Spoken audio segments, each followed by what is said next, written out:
folks. Welcome to the weekly Spinner Rack. I'm your host, Chris. Sorry this one started a minute or so late. For some reason, this brand new computer was just having an issue. I had to reboot. And I'm extra sorry because I wasn't just keeping you all waiting. I was keeping a guest waiting. Yes, I've always done this show with news and reviews, but I think when you really think about it, clearly there needs to be a third element that also rhymes. News, reviews, interviews, right?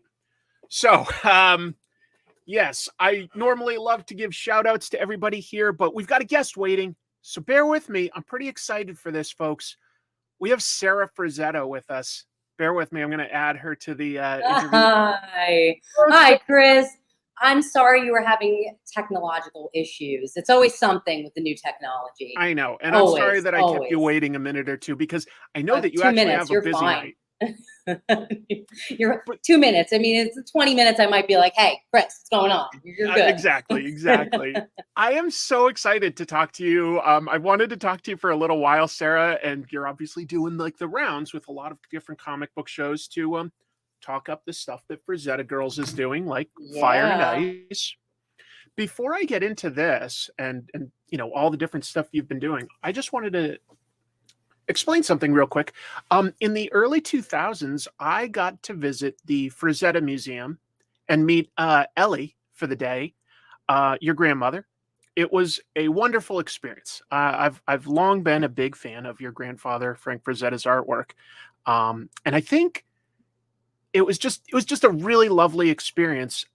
Am I correct that you and your mother opened a Frazetta art gallery down in Florida? We did. We opened right when COVID started. That's what I was thinking. We got one guest and his son, and that was it. And we're like, oh my God. But I want to know, Chris, how was your day with my grandma? It was so lovely. Oh my God. Yeah. She was a firecracker. She was awesome. She was so giving of her time, Sara. Like, and honestly seemed legit excited for the opportunity to talk about Frank's artwork and their history together, and just sort of building a business and a life. It was like 20 years ago, so I don't remember like word for word what happened. I just know that she made me have like a wonderful day. I was already going to have a good time looking at the artwork, and it was lovely to meet her. She was fantastic. She was really, really great. Is your gallery down in Florida open now? It is. It's open seasonally. So we have it open February and March, sometimes just February. My mom is saying that she wants to keep it open the month of March as well this year. So it's kind of up to her what she wants to do. A lot like my grandma, firecracker. It's like, whatever you want to do, Mom, I'm at your mercy. I'm here to help. So it's been really cool because we're like the same way as my grandma. It was bringing that back for me when you were saying that, because like we'll tell people, oh, come for like an hour, 2 hours, and then we end up staying like for 8 hours together, and we're like, we're family, don't leave, let's make dinner together. It gets like really personal really quick, but it's just it's cool. Like we want to have it where it's like you're coming into our house, and you are essentially, I mean, it's like this building that was residential and commercial that my grandparents purchased, but now it's been residential for a while. And yeah, there's Kevin. Kevin, are you friends with Kevin? I know Kevin a little bit. He's been following me a while. I was just noting that, like, when he says come down here to visit the museum. So I know Kevin's a frequent visitor of the museum. Yeah, he comes in and hangs out and just spends all day. I mean, we tell artists to come, bring your art supplies, and just hang out on the couch and draw and get inspired. I mean, that's just like the kind of environment we want to have. It's a small space. The art collection's been split up. It was split up before my grandpa passed away. So we're talking to other collectors by maybe even having some of their personal collections come into the museum, and that's a lovely idea. It would be really cool because so much of the art has already been sold from the years. My grandparents were always selling art. They'd sell a piece they didn't really feel they had a connection to at the time, and then they'd change their mind and say, we want to buy it back, bring it back to the collection. So there's been a lot out there floating around that I haven't even seen in my lifetime. And I had that experience not too long ago. We did a pop-up in Orlando, Florida, thanks to Jade City Foods. and they had a private collector come in with his original Winner of the Coop. He had the Devil Rider. He had Dina, paintings that I'd never seen before because they were sold long before I was born. And I felt like that experience of the fan coming in, going like, look at it, and it's flesh and blood. It's so much better. Like, I mean, Dina was just, you see the reproduction. It's beautiful online, but nothing like seeing it in the flesh, like you got to experience. I love going to art galleries in general, and getting to see Frank Frazetta's artwork in person was definitely a treat. So hope you guys get some visitors now that we're sort of easing out of the pandemic there.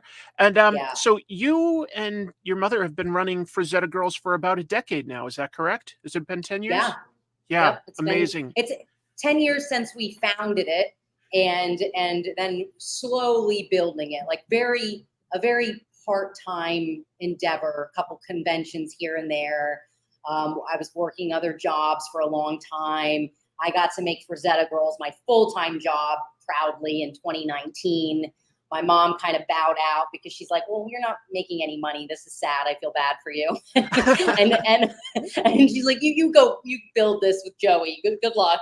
And now my partner Joe and I, who's been in the company since 2017, we've been really picking up speed and building a real e-commerce site and an online community since then. And you guys have been doing like some, I would honestly say, some important work. You know, I don't know that we really have any prominent golden age artists left, so it can be very easy to forget some of them. And your grandfather did work in the golden age of comics, you know, famous funnies. A lot of us remember him, you know, for like his paintings on Death Dealer and Conan, and those properties, of course. You're you know, at least with like stuff like Death Dealer, you've been working to keep that in the public eye in recent years with the Opus comics. That's been cool. How'd that come about? So it was a cold email. Lexi was the owner of Opus, and he reached out to us, and he gave us an opportunity that no one else would. We had a little bit of a weird situation with rights with the family when that was all split up. And, you know, it was just like a big learning curve for us to figure out like what we could do, what we can't do. And a lot of companies were like, you know, we don't want to really deal with this. This is a lot. Like, we love Frazetta, we respect him, we respect the property, but nah, next. So, and I got it. I'm like, I get it. So Lexi really was like great in terms of like working with what we could do. And let me turn this light down. It's blinding me. Sure. It's like I'm like I can't see. I'm always like worried about this light that's like reflecting off my head. It makes me look more bald.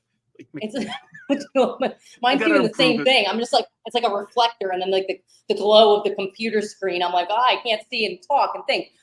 So back to that, Lexi, he was really cool with the terms that we had, and he's like, let's just do this. So he's a very new independent publisher, and you know, we're going through the growing pains together.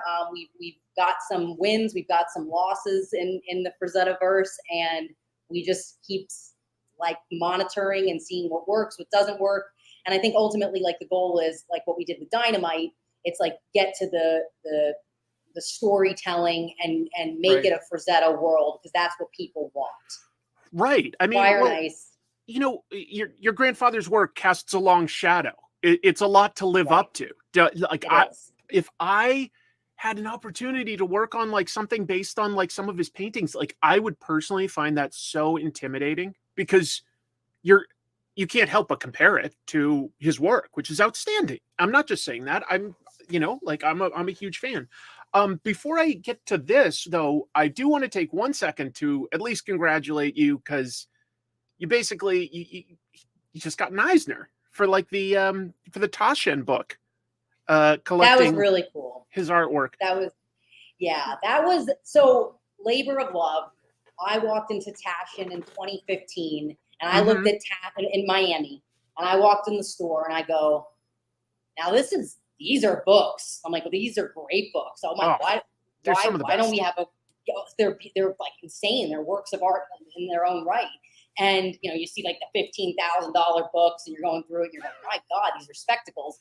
So I looked at my partner Joe, and I go, we need to get a Frazetta Taschen book. Like, we have to get this made somehow. So I'm like, you know, manifesting it. And then we Yeah. just had to work really hard to make it happen. There was like a lot of hurdles, and Diane was amazing to work with. She was so freaking Diane Hansen. She was the editor of the book, and she loved it. She believed in it. She pushed it to Tashin. And then Benedict got really invested in it, the owner, and he started kind of reworking it. And the book just went through so many phases of like, even in the beginning stages, like not happening, not happening. And what an emotional roller coaster this book. So you can imagine getting on stage and getting that like award. I'm like, this is so cool. All the hard work really paid off. Congratulations.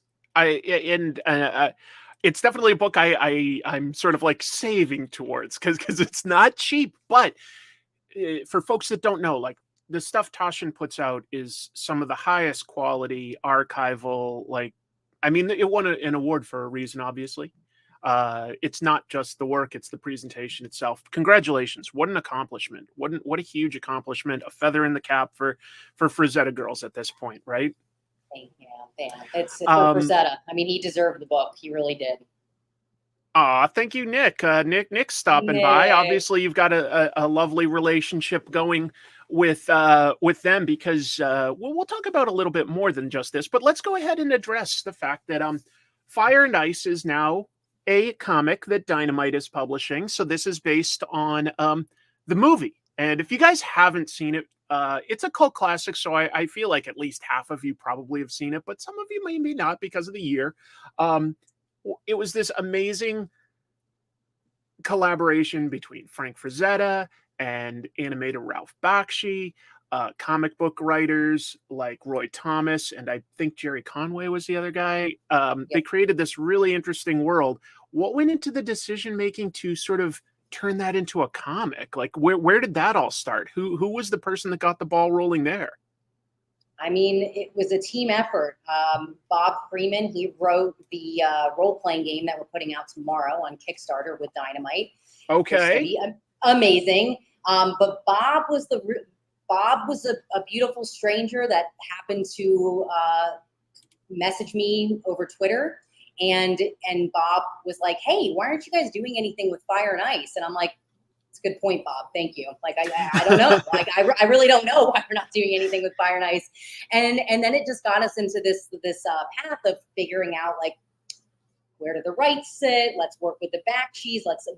Frazetta Girls is always about making relations with IP owners. That's really how Nick and I formed a relationship, figuring out how Vampirella is going to exist. We don't want to call it Vampire Mistress. That's a disservice to the fandom. So let's work together. Let's do what the fans want. And I think, you know, Bob's love for it and intrigue, it really got me excited because I'm like, you're right. Why are we just not doing anything? So when we talked to Nick about it, Nick was like, hell yeah, let's do a Fire and Ice comic. Let's do it. And he just got the ball rolling, and we got the creative team together, and Nick and Matt Idelson at Dynamite, Vincent, they're amazing to work with. Truly. It's been a really great experience. Yeah. It's a great creative team. I'm sure a bunch of you folks know Bill Willingham from stuff like Fables, if you've been reading comics for a while. Leonardo Manco has done a bunch of stuff with Dynamite. Like, it's really beautiful. This is the copy I got, and I did enjoy it. I'm always very honest with my opinions. I'm honest with my opinions. We're going to talk about it later tonight. Like, I have like a review segment, so I'm looking forward to sharing with people, you know, like what it looks like and stuff in a little bit more detail. But yes, I definitely enjoyed it. There's some really interesting characters in this. I like the idea of this because one of the characters that I never felt like I quite understood very well in the movie is the one with like the most dynamic design, like Dark Wolf. I don't feel like I know exactly who that enigmatic character is. Maybe I'll get some more answers with this. I don't know.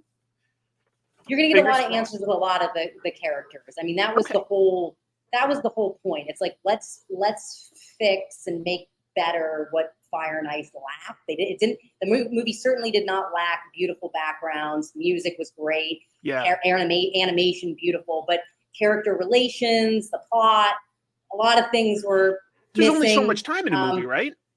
Yeah. But even my grandfather, I feel like I can say it a little bit because he was like, well, it just, we ran out of money. They ran out of money. That was the Mm, excuse. So there were yeah, all that started clicking with me, where I'm like, well, let's use this opportunity to just add more allure good. to the lore, to the lands of Fire and Ice, make you more connected with the characters, care Okay. why Tigra's in Firekeep and Roleel and this this witch with her big son Hot Raw. Like, what's going on here? We need to expand on this. And I'm telling you, like, I really don't hype up things that I'm like you, Chris. I'm very honest. Yeah. To a fault. And this series, like, you have to stick with it. I mean, just Okay. Bill, he introduces, the pacing's quick, but he just does it in a very brilliant way and brings back things to always make sense. Anytime I would start getting a little anxiety when I was reading the scripts and going, did he just kind of brush over that? And I'd start questioning, like, is that gonna come back full circle? It always did. I'm like, of course it's Bill Willingham. Why wouldn't it come back? He's not gonna leave loose ends. No, he's a real writer. He's very talented. He's great. Yeah. Sincerely. I mean, yeah, I just mentioned Fables. That's a fantastically paced story. And by the way, like, so you've been doing a lot of sort of behind the scenes work, keeping the legacy alive, like doing all these different properties and stuff. But I did see that you are now going to be writing a comic as well with Dynamite. Do you want to talk about that a little bit? I want to thank Nick. I want to thank Nick for giving me this opportunity. It was kind of like, are you sure? Are you sure you want to do this?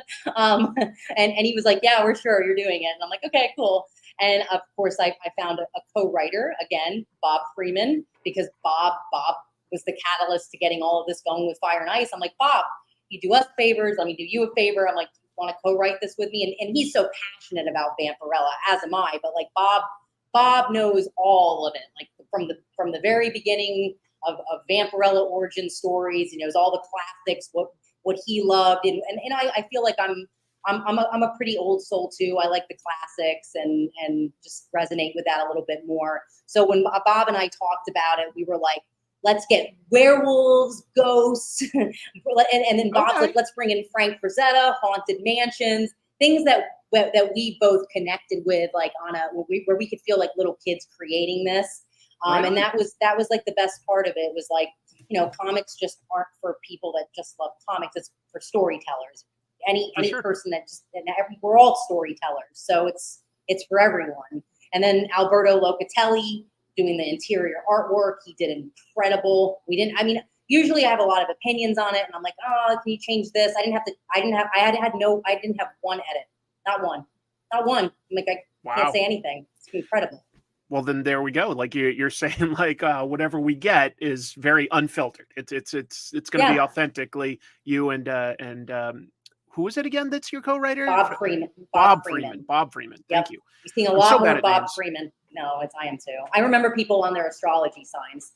Oh, okay. It's just the way Can my you tell brain what I am from like our 17 minutes together? Any guesses? Maybe I would guess an earth sign, but I can't pinpoint it. An earth sign, but I can't pinpoint it exactly. I don't know much about them. I'm a Leo. Yesterday was my birthday. That's so wrong. You're a fire sign. You're a Leo. I'm a fire sign. You know what? Fire, folks. Yeah, I'd have to have more time, because Leo's like you unveil very slowly. That sounds accurate. That sounds fair. Yeah. My wife is good at guessing that stuff when she meets people. So I was testing you, but it's okay. I usually am not that great, but I did have a business meeting not too long ago at Comic-Con, and I guessed right away. I said Gemini, and he was blown away. And I'm like, but it's because I spent an hour and a half with him. I'd have to spend more time with you, Chris. I know. And I know that you've got like another interview tonight, and so like I want to give you time to prepare for that and everything. This was and I've got a bunch of other show stuff that we're gonna get to. But I wanted to give I wanted to say thank you for giving me some of your time, because I've wanted to talk to you for a while, and hopefully sometime soon maybe we could do something a little more in depth. That would definitely be interesting. Yeah. Do you think you'll be going to any comic conventions in the near future? We will be at New York Comic Con. Okay. We might be at Lucca in Tuscany in Italy. Lucca, Italy. That would be nice. Yeah, that would be really cool. It might be this year. Working on that, and Monsters in Filmland. They are having a convention I believe, right outside of Philly in King of Prussia. But we haven't really announced any of that yet. But we'll be there one day doing panels. We're not set up because I want to have our setup really incredible when we do come back to the con circuit. Okay. So right now it's just panels, signings, things like that. That sounds great. Yeah, I'm going to go to New York Comic Con too. I hope you have a great time there. I hope. Thank you, Chris. Yeah, no, congratulations again on the Taschen collection of Frank Frazetta's work, winning the Eisner. And we'll talk about it some more on the show, folks that are here. But yeah, Fire and Ice just came out this past week through Dynamite. So Sarah's turned that into, gotten the people together to turn it into a comic.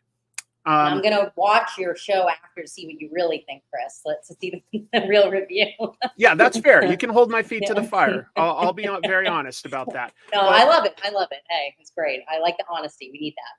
We need Sarah, that in the world. Thank you very much for giving me some of your time today. I'm a huge fan of your grandfather's work. So I also will thank you for doing so much to help keep his legacy alive and introduce his work to a lot of new people that probably just hadn't otherwise encountered it. So thank you.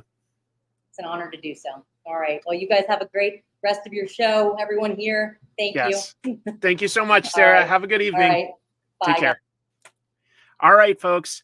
It's back to just me and the few hundred of you here. A nice intimate gathering, but Sarah's incredible. Like, I've been following what she's been doing for Frank Frazetta's work for several years, and it's just really lovely. Looks like I've got another guest star. A cat wants to be part of the show.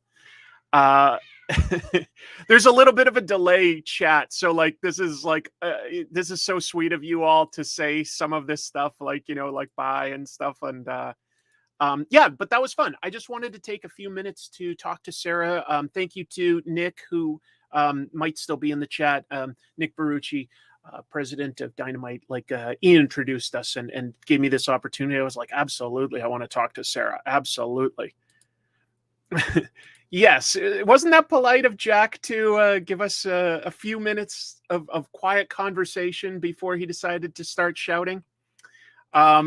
Yes. Thank you very much, GMAC. Yes, my sister was in the chat earlier and mentioned it. But yesterday was my birthday. I took the day off, more or less. I did do some work on moving forward the next Comic Tropes episode, which will be about Ninja Turtles. And I'd love to have it done already, but I'm still working on it. My wife and nephew and I went up to the Ren Fair, a little north of us. It was great. It was fantastic. I don't need these headphones anymore now that it's just us and I'm the only one talking. I've got the microphone and you don't. So you will listen to every word I have to say. Thanks for stopping by, Kevin. Did not realize, I knew you were down in Florida. Did not realize that I'd have somebody who's actually been to the gallery. That's really awesome. I've met him. It's a great experience. I admire Kevin Eastman and Peter Laird so much. Massive, massive fan of Ninja Turtles. How many candles? I'll say it this way. Nichiyobi,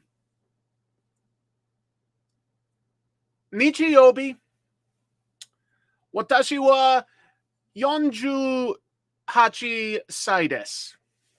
I'll say it that way, how old I am. Hope you can figure that out. But tell you what, let me add something here. We are going to, you know what?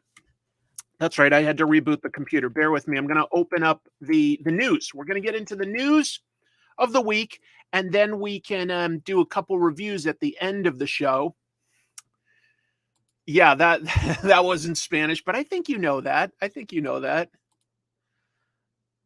No, that's not quite the right language either, but that's okay. You did hear an 8 in there. We'll just leave it there. Bear with me, everyone. I'm gonna pull up the news here. I just want to. How do I do this? No, hold on. That's not the way I want to do it. Isn't there a way? I created it as a PowerPoint, and I'm trying to. I only have one screen right now. Oh, I know how to do it. Hold on. Here we go.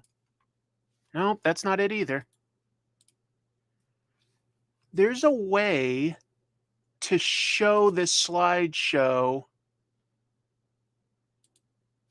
without it taking over my full screen, and I'm just trying to figure out how to do it.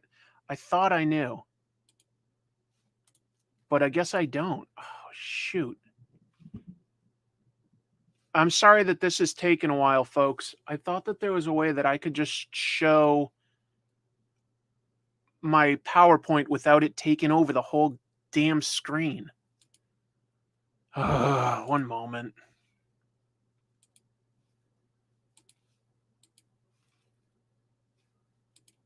There's the document. Somewhere up here, there's like a button where you can like click it and show just the slides within here. Otherwise, it needs to like take over the whole stupid screen. And I'm trying to remember which button it was, because I was doing it earlier when I was creating the whole thing. Somebody here is probably a much better PowerPoint expert than me.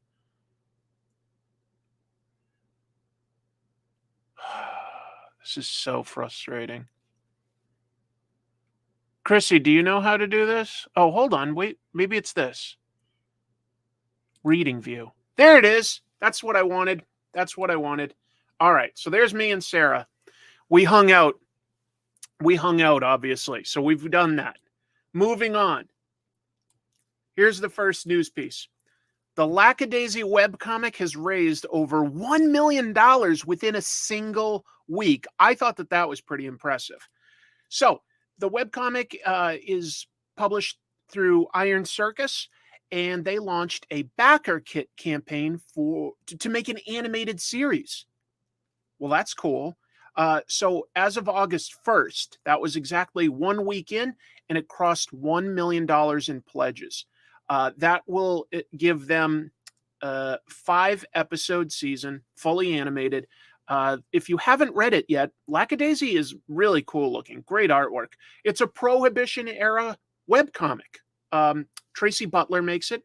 It's about gangsters, bootleggers, people like that. It's in St. Louis. It's just all the characters happen to be cats. Not really like furry type cats, but not realistic cats either. It's just good art. It's a little cartoony. It's really nice looking. So yeah, I like how it looks. I think a cartoon series is a really cool goal for something like this. If you're curious, they did put out a trailer. It's had like millions of views. I would say a little bit like Black said, Dr. Shubo, but also a little more cartoony than that. But yeah. My second Kickstarter is going to shatter that. I don't think so. Let's see. Was that based on the anthropomorphic print version? I don't know. Speaking of Prohibition comics, I do like that era of history. It's a bizarre piece of history. I have not read Moonshine, but I love Eduardo Risso and Brian Azzarello. I usually like. So yeah, that will be interesting. Moonshine. Thank you, Mike Manhattan, for mentioning that. I'm definitely going to keep my eye open. The Black Sad computer game is on Steam. Got it. I don't have time for a lot of video games. I like video games, but I really don't have much time for them. But there's that. Moving on. What else do I have? See this screenshot? This was from the recent One Piece trailer, which is set in sort of a fictional land, like pirate days. But this is definitely somebody with an Apple smartwatch. Wait, what's this? Discotheque Media announced today they're releasing the Cyber 6 animated series on Blu-ray. Oh, that's great. That's great. Maybe it'll bring some more attention to my video, which will in turn hopefully grab some attention for the comics. I would love an official English translation. I love this stuff though, like the anachronisms, like the guy in blue jeans in The Mandalorian, or the time in Game of Thrones that there was just a bottle of water under somebody's chair. So that stuff really amuses me. Anyway, yeah, Netflix has actually already digitally corrected this. So if you go and watch the trailer on YouTube now, and you found this moment, which is honestly like a blink and you'll miss it, it has now been digitally erased. Oh, that's right. It wasn't a bottle of water. It was a Starbucks cup in Game of Thrones. That's right. That's right. I can fall asleep after downing a pot of coffee. I am having some to wake up. Wait, my wife is saying that I got a new birthday coffee cup. Yes, she got me a really cool coffee mug. The Twitter user OP Netflix fan is the one who caught it, and that's pretty impressive because honestly, this reaction shot to the pirate Roger being hanged is super fast, super fast. But I thought that that was pretty funny. And I hope that we keep finding more of it. So keep your eyes open. Yes, it's a Gum Gum watch. It's a good joke if you have already read One Piece or watch the anime. Doing okay, doing pretty well considering I was legit pretty stressed about having another birthday. There just comes a point where you don't want to keep getting older. And I was having legit nightmares for about a week just with the stress of the idea of getting older, you know? My hair is getting thinner. It's getting harder to keep weight off. I don't love it. Yes, this lady ate the smartwatch fruit. We'll move on. Take a look at this cover on the right. I think it looks gorgeous, but DC Comics said, no, that's too sexy. Too sexy. Like Harley Quinn and Poison Ivy have been a queer couple for a long time now in animation and comics. Like this is not anything new, and I don't think that this is too intense, but DC did. This is by Yoshitani, and they were hired to draw the cover to Harley Quinn, the animated series Legion of Bats.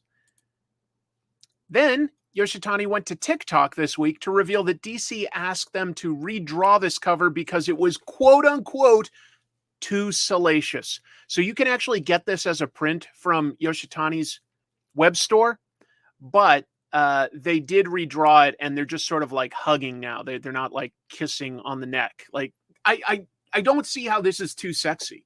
Like, I sincerely just don't think that, like, you know, a 13-year-old boy would just, like, do a double take. Like, it's just not going to happen. Wait, I should do it for the camera. Here, I'll do my patented double take. There you go. Yeah, like Bruce Timm has drawn much sexier stuff than this. Don't get me wrong. I think that this is a really pretty cover, to be honest. I think it's a great cover. This whole like being distracted with each other while the Gotham City burns in the background. The colors are great. I think it's wonderful.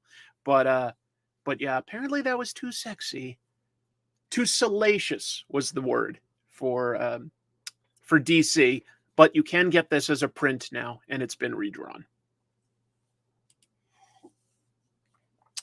I don't know how many of you guys read the Captain America comics these days, but the artist who's been drawing the current arc, which finishes this month, she revealed that she's been battling cancer recently. So we're talking about artist Carmen Carnero. She posted to Twitter, or I don't know if I'm supposed to be calling it X now. That just feels weird, but sure, throw out the branding, whatever. She's been battling cervical cancer. So that's pretty serious.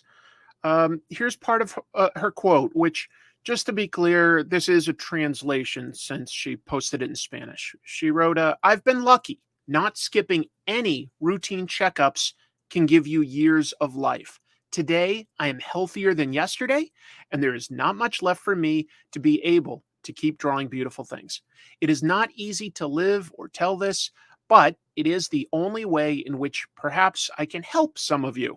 All of this is very real, and a simple pap smear can save your life. Take care of yourselves and enjoy every minute, and make that call you should. Take that coffee you had pending. Visit that person who is waiting for you. What a positive response. Carmen, I sincerely just am wishing you the best. My condolences that you had to go through something like this, and I hope that you're in remission and able to draw comics for a long, long time to come.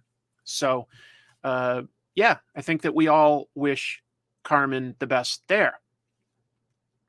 Any responses to that? Let's see.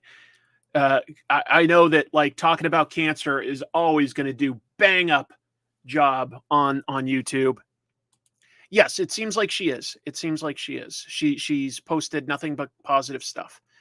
Let's see. You turn older each day and not just on your birthday. I know, but there's a big number attached every year, so that doesn't necessarily help me. Like, there's an emotional reaction to the idea of a birthday coming up. She is very young, but I thought she has some fantastic advice here. You know, she's just saying, hey, don't ignore your checkups. She's like, I went in for my regular checkups, therefore they caught it early, and hopefully, you know, she can keep doing a good job as an artist and not sort of get distracted by any of this stuff. All my best to you, Carmen.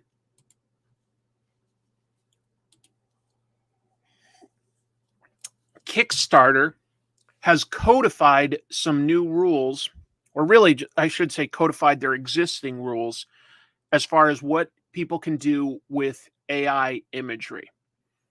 This here is an example of someone telling AI to draw like the late Kim Jong-gi, I believe. And from a distance, it almost looks good. But when you look at it closer, none of these people have faces. Their hands are a blob. There's no, like, the perspective is actually not quite right. It looks right at a glance, and then you look at it more closely, and it's a mess because AI is not as good as real art. And it isn't real art. I mean, it's just trying to mimic what it sees. So the rules are that you can use AI imagery in stuff like comics, for instance, but you must disclose in the campaign that that's what you're doing. And they say that you have to have the permission of the artist that the AI is emulating. So if they ask for that, you have to be able to present that information. So if you have to have the permission of the artist, that means that most of the programs that people have access to, like Midjourney and DALL-E and things like that, are effectively blocked from being used in crowdfunding. Good. I think that that's great because these all scrape, like they're learning from tons of artists and never ask for permission. So anyway, sounds good to me. I have seen a bunch of AI comics and I've never been impressed with the results. I really am not.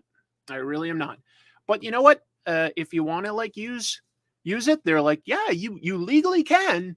You just have to like A, be transparent that that's what you're doing, and B, show that you have permission from the artist. Well, come on. Who out there is going to do that's using this? They're using it as a shortcut. I think that that's fair. Is there a loophole where the artist is passed for a long time? I see what you're saying there. I'm sure that you could, for say, if you trained it on Leonardo da Vinci, but I would imagine that most of the artwork you could train it on for comics and art, they either have an estate that's alive and has the rights to that artwork, or the artwork is owned by a company like Marvel or DC. So you probably cannot train it on that and get away with it. You have to show that you have permission. Yeah, if you want to use AI, but I don't think you can call yourself an artist. You literally came up with a prompt, and that's not what an artist does. An artist puts the work into making the mistakes, being okay with them, and learning how to improve from those mistakes. You know, I don't think I'm a fantastic artist. I love drawing. Sometimes I'm very frustrated that what's in my head isn't what ends up coming out of the pen, but it's still mine. even if I'm looking at a reference or something, it's still mine. Anyway, so those are the new rules. Spy Family. Oh my goodness, it's crazy how popular this is. But you know what? I love it. I love this manga. Spy Family is teaming up with Japan's soccer league. There's a promotion going on there in Japan, specifically to celebrate the J League 30th anniversary. They're teaming up with them. This is just one poster. And by the way, these are all logos of soccer teams in Japan. So there's quite a few. I want to say 45, I think. Anyway, some of the products they're making: shirts, towels, acrylics, buttons, all sorts of stuff, with the Forger family wearing all these different jerseys. So like whichever team you support, you can get all sorts of different products with whichever character you want wearing it. It's just amazing. Whoops, I went too far.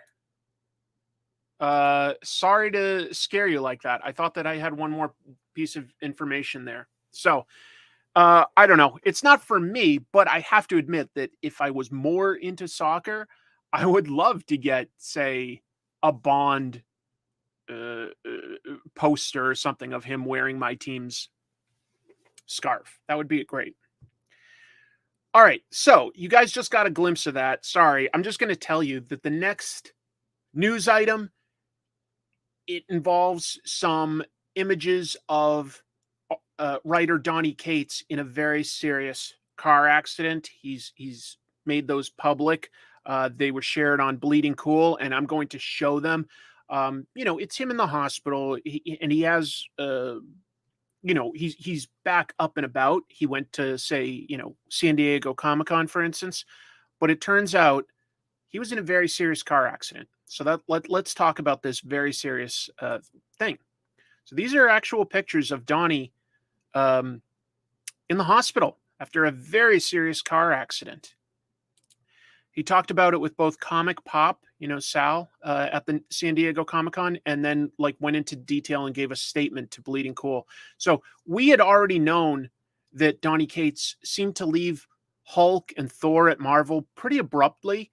He was originally going to write Ultimate Invasion, but obviously Jonathan Hickman is writing that now.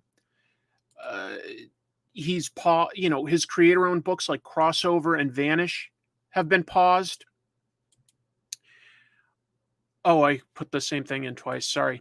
And he has this quote. This is what he wrote to Bleeding Cool to explain what happened to him. He says, "I was in the back seat of a car pulling off the highway when we were hit by a truck from behind, sending my head into not just the middle console, but also my open laptop, the result of which shattered my orbital socket, sliced my head open like a grape, and caused a not insignificant amount of bleeding on my brain. So yeah, for me, I was in a car heading to the airport and then boom, kinda teleported to the hospital ER with no real idea what the hell had happened or who I was, or yeah, not my favorite thing that's happened this year, and it's been a weird year." Poor Donny Cates. My sincerest sympathies. I think Donny's a really talented writer. I feel so bad for him. He has said that he basically has a 6-month amnesia gap, that he had to go back and look at the books he was writing and was like, oh, that's a cool twist. He didn't remember writing it. So he just has a 6-month gap, and he's had to sort of help reteach himself a few things. So I guess he's been going through some physical therapy of some sort. Just really, really sad that he went through something like this, but it does help explain why he sort of all of a sudden wasn't writing any books. Like all of it, he's a very prolific writer, and we weren't seeing any, and people were speculating all sorts of really awful things. Like, he couldn't handle what was happening with his relationship, or he'd relapsed onto drugs or anything. And no, it sounds like none of this was his fault at all. So, yeah, it's I don't want to dwell on it too much because it's sad that he got hurt like this, but it's also good that he survived. He's writing again. He's going to comic conventions. He's talking about it. So there is some positive aspects of it. I would just say, I think he's a very talented person. Hopefully we can be supportive of someone like this as they go through something like that. Like to have to like lose 6 months of your life is terrible. Yeah, I agree. Mike Manhattan, he does. I hope he does take time to recover because he's a good writer. I've really enjoyed a lot of stuff from him, like Ghost Fleet and Venom, and what was the one about the old guy with the sword? God, I'm terrible at names. I'm forgetting one.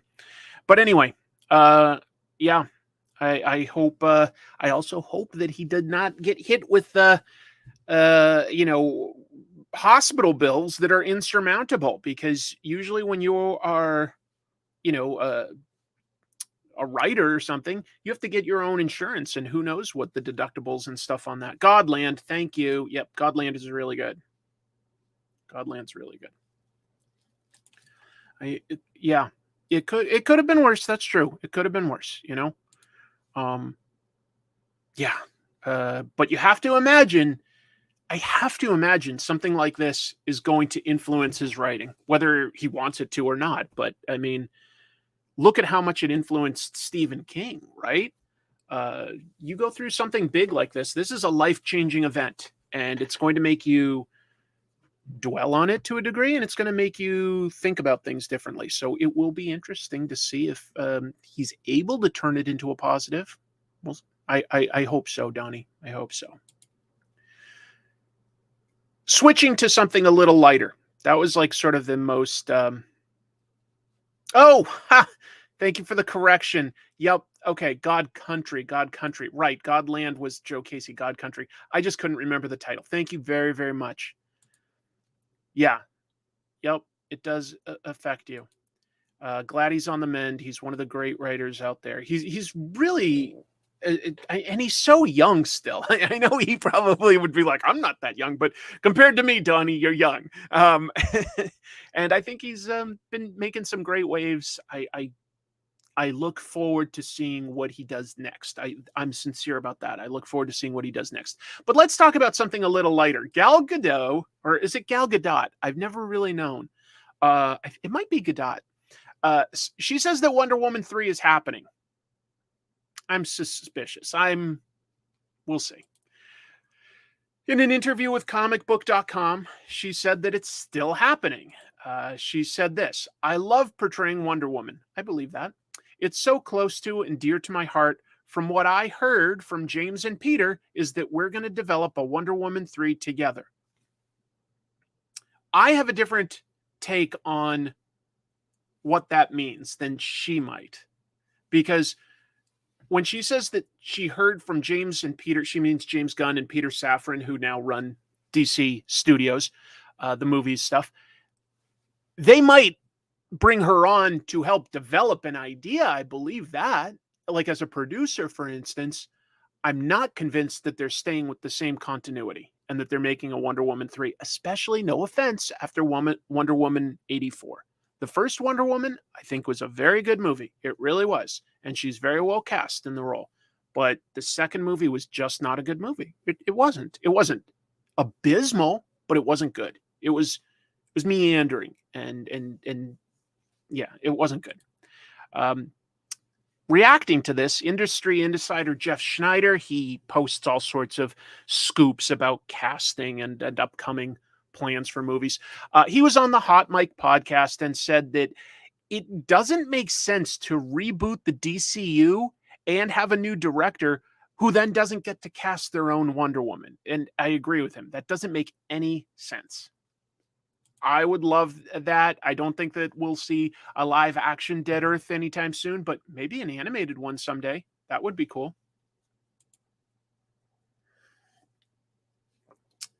Let's see.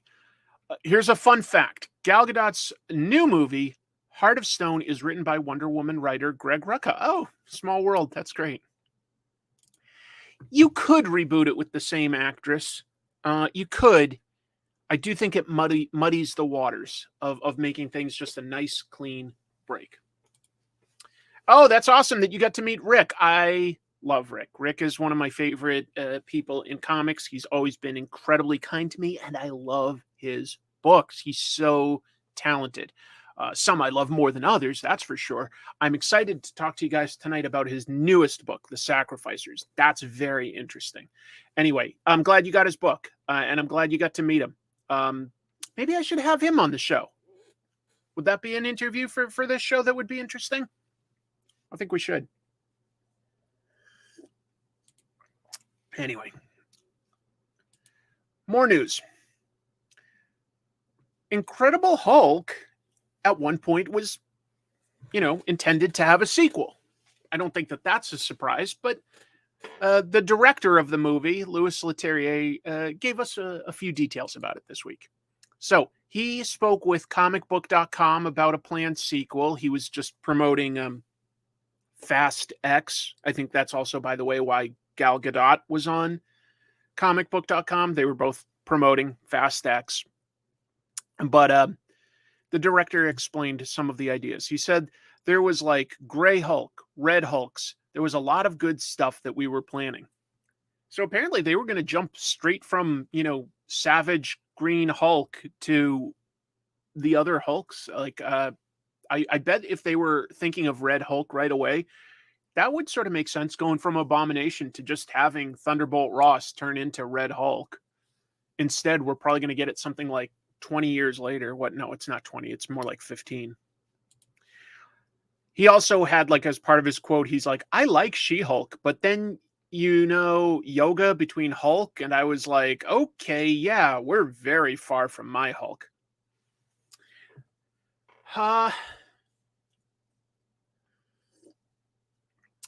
The original Incredible Hulk movie for the MCU was decent, but towards the bottom of where I rank a lot of the MCU movies. I liked the look of the Hulk. I liked some of the action. I liked a lot of the cast. But it was kind of slow and just not that deep. I don't know. It wasn't my favorite. It was fine. It was fine. It's the kind of movie where if you found it on cable while channel flipping, nobody really does that anymore. But like if you did, you'd be like, oh, okay, I'll watch this. Do I think WB is giving Wonder Woman 3 to make up for what her experience with Joss Whedon? No, I don't think that I don't think that there is going to be a Wonder Woman 3 with her. I just don't. Yeah, I did like Incredible Hulk more than the just Hulk by Ang Lee, which had some interesting ideas, but wasn't very exciting. Anyway. The tornado scene was really bad, but those dogs were terrifying. What? Tornado scene? Oh, you're talking about the Hulk, right? Like sort of at the end where he fights his dad, who's sort of absorbing man. Anyway, Hulk smashes.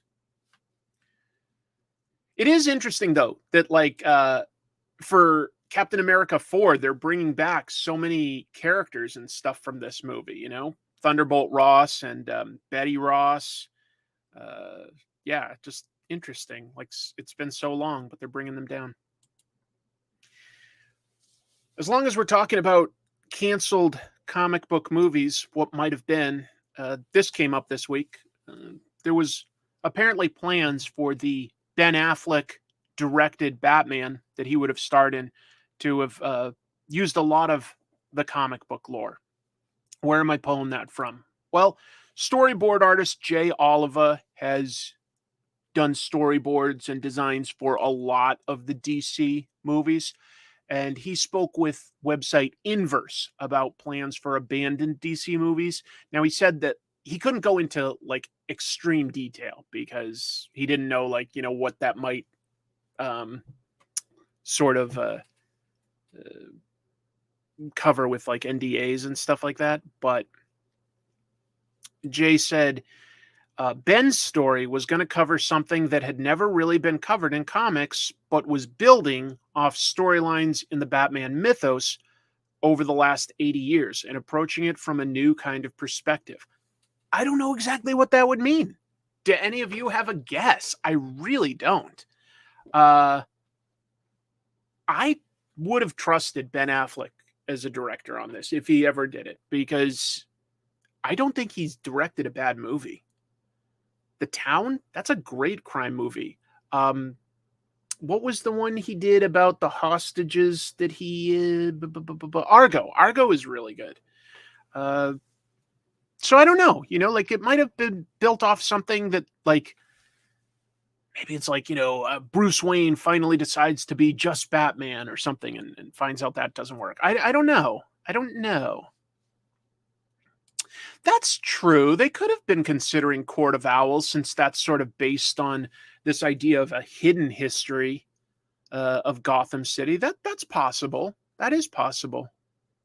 Yes, I think Batmite was definitely the direction Ben Affleck would have gone. And he would have cast his buddy Matt Damon as Batmite.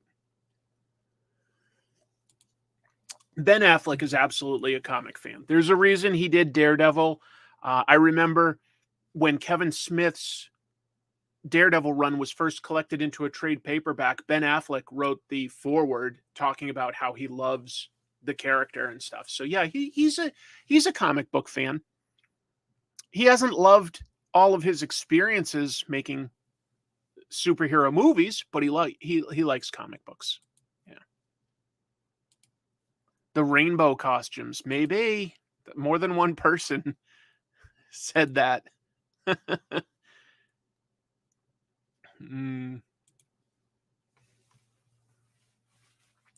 Oh, right. Yeah, that's true. His character in Chasing Amy was legit a comic book creator. That's right. Yeah. Comic fans does not make good comic movie. Well, that's an interesting comment. Is there a comic fan who has made a good comic book movie? Because you are right that, like, some of these big comic fans have not always translated comics well. I heard, like Kevin Smith was a big comics fan, but I wouldn't say that any of his superhero stuff really went anywhere.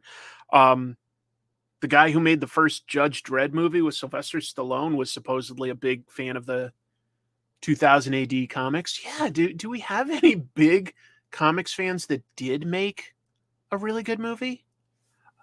Oh, okay. Yep. Sam Raimi did talk about reading a lot of the comics growing up, and James Gunn did too. That's fair. Those guys did make really good movies.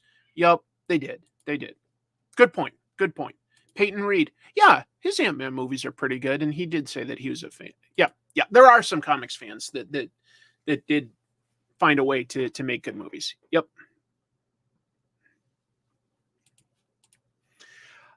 This was fun.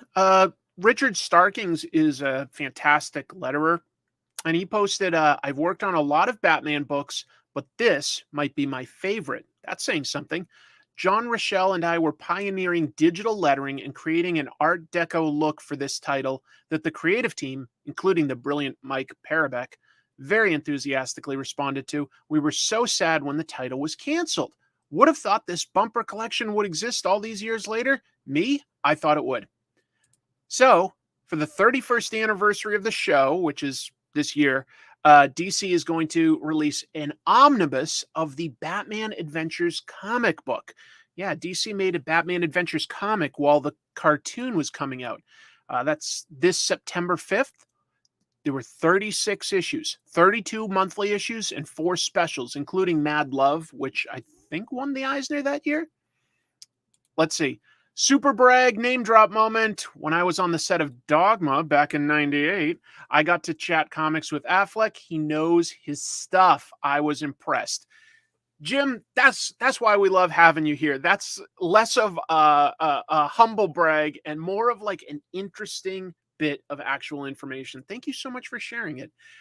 Yeah, I've seen Ben Affleck say that he likes comics, and I've taken him at his word. That's really cool to know that you got to talk to him about that. That's really cool. But yeah, like the Batman Adventures comic is probably better than you might remember. The art team on it was fantastic. The writers were Kelly Puckett and Martin Pasco. The artists they had at the time were Ty Templeton, Rick Burchett, Brad Rader, and Mike Paperbacks. Great team, created some really great stuff. And there was also the Bruce Timm Mad Love book. So yeah, you can get an omnibus, the entire collection of everything they did. I think that that's pretty cool. Could Nick Cage direct a good superhero movie? Has Nick Cage directed anything? I don't know. I don't know that he has. Yeah, that's true. Warren Beatty is going to like just basically have his decrepit corpse strung up like a marionette to play Dick Tracy one more time. Just thought I'd pass that on. 1,200 pages. Could be really cool. Martin Pasco wrote an awesome Blackhawk series in Action Comics back in the day. Pasco is definitely somebody that's probably underrated, like a little forgotten. Yeah. Liked it better than the regular series. There you go. Yes, I've talked about it on the show before. It's bizarre. Warren Beatty has done all sorts of stuff to retain the rights to Dick Tracy, as though he's actually going to do anything with them. What a waste.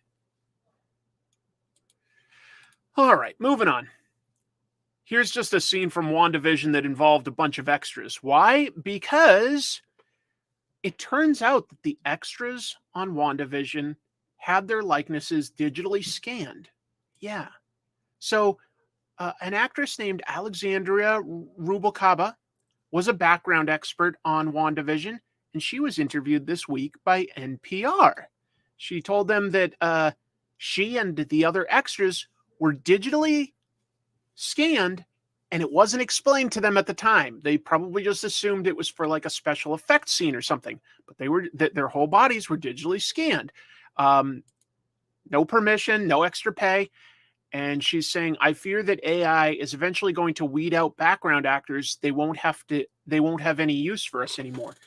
This is all basically related to this concern that Hollywood basically has hidden in your contract when you're doing some extra work these days, that they have the right to digitally scan and then just use your likeness in perpetuity without permission, without any extra pay.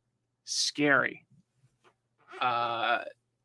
This is why, in part, actors are striking right now, if you don't know, because that's just a scary proposition to think. Like, she got paid like, a few $100s for a day's work. And then basically Disney, in this case, could have the use of just throwing her into a background scene for anything they wanted, the Wonder Man Marvel show, a new Indiana Jones reboot, Star Wars, whatever. Just does not sound fair or good at all. It's definitely, it seems so immoral to me. The idea of scanning a person to just digitally insert and not pay them for that. It's crazy. So this is in part why the actors are striking, if you don't know, so that they don't have their likenesses stolen from them for pennies. Yeah, I think she said she got paid something like $167 for a day's worth of work. And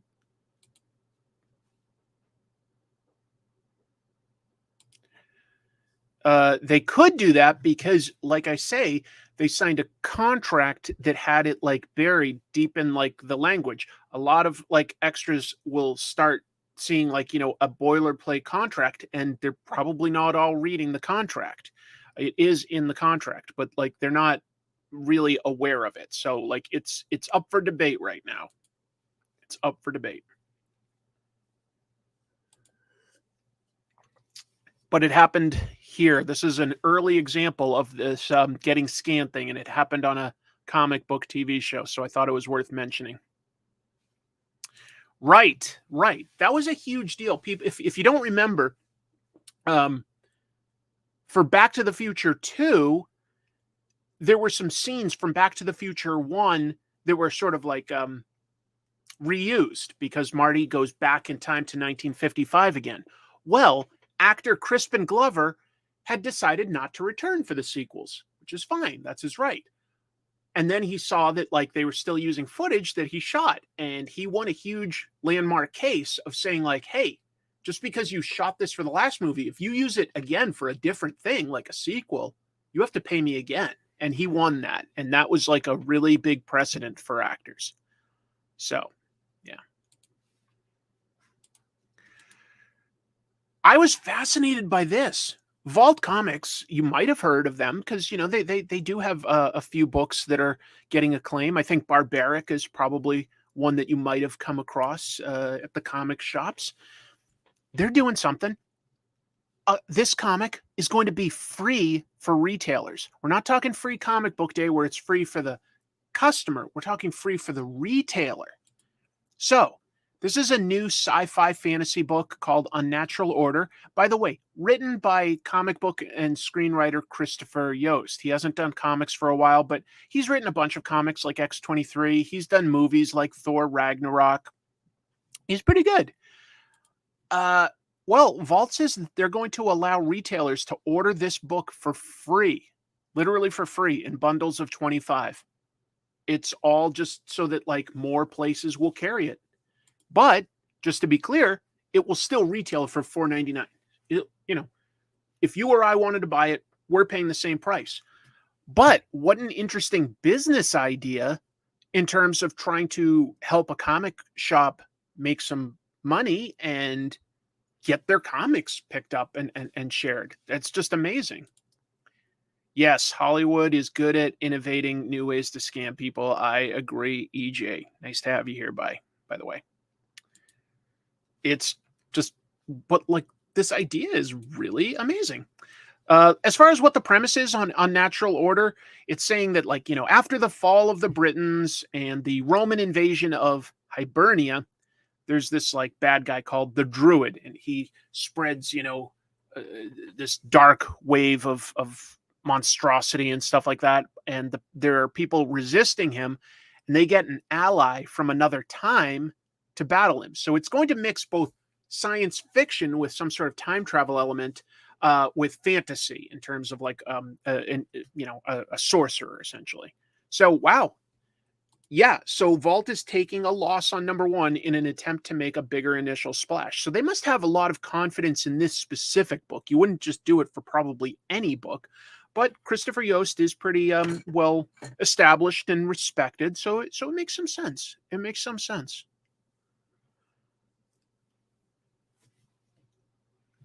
We will see. We will see. I was going to buy Unnatural Order anyway because Kyle and Yost wrote my absolute favorite X-Force series. That's fair. Yeah, they wrote X-Force. I would say my favorite X-Force is Uncanny X-Force by Rick Remender, but that's fair. Good for Vault. I think it's a really ambitious idea. I hope it pays off for them. I've never heard how well Mark Miller's idea for selling Nightclub for $1.99 has gone. I know that I didn't see it at every comic book store that I go to. So they're probably the idea of selling it for very little is a very good idea, but I don't know that it necessarily ended up being ordered huge by stores, because where's the profit for them on that $1.99? I don't know. I hope it worked, but I don't know. It could work out if it makes Unnatural Order popular. Yes, well, that's the goal. I'll support it because I want my local comic shop to thrive and grab more indies. I do too. Yeah, I sincerely wish my comic store that I go to first would order a few more independent titles. I usually will like go to like a certain store first, and then sometimes they don't carry too much that's like a little more indie. And I'll go to a second store to pick that up. But I try to give the first store the opportunity. I thought this looked pretty big. Image Comics is leaving Diamond distribution as far as like they'd already left them for the monthly comics. But they did have Diamond to do their trade paperbacks and graphic novels. That's for the bookstore market. Well, this week, Image announced that they signed a new deal with Simon & Schuster to distribute to bookstores. So when you see the Image comics in, your Barnes and Nobles and stuff like that,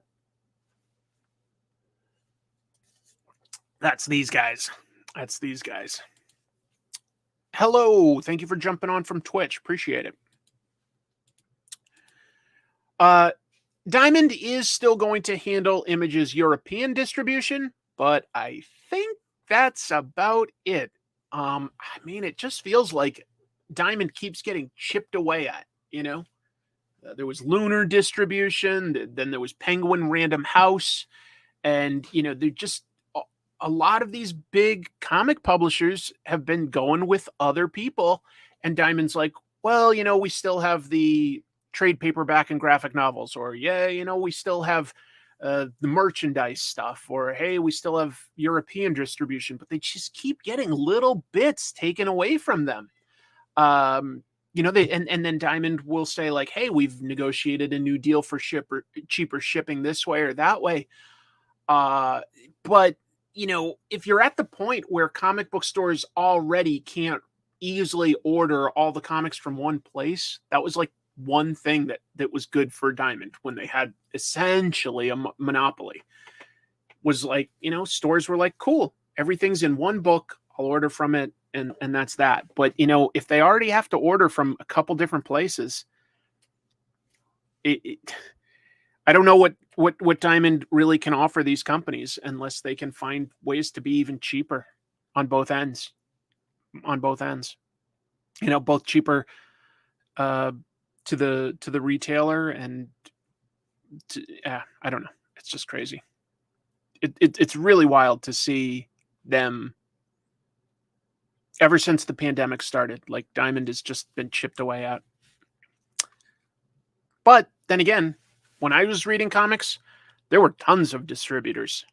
So, I witnessed when Marvel bought, I want to say it was called Heroes World. Like they bought their own distributor, and it just caused this cataclysm as the sort of late 90s speculator boom collapsed. It just killed all of the smaller distributors, and they just all started getting bought up until only Diamond was left. Kudos to them for outliving all the others, but I guess somebody had to. Now there's just, again, a bunch of other distributors. This begins in January, so very soon. Yeah, Capital City was a really big one for a long time. Really big for a long time.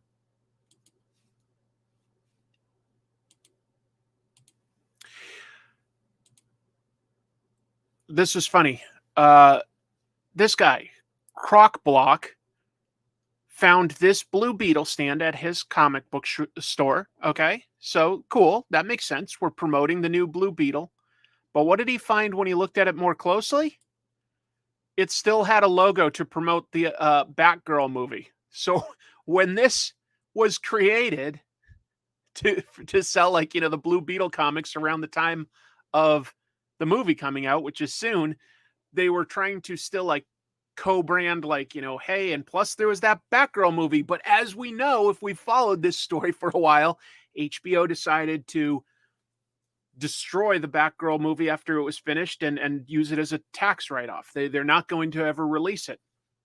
Yeah, he says, kudos to Croc Block for finding that detail. He goes, if you enhance on the bottom of the stand, there's this cool little Easter egg. And that was the Batgirl logo for that movie that would have starred Brendan Fraser as Firefly as the enemy.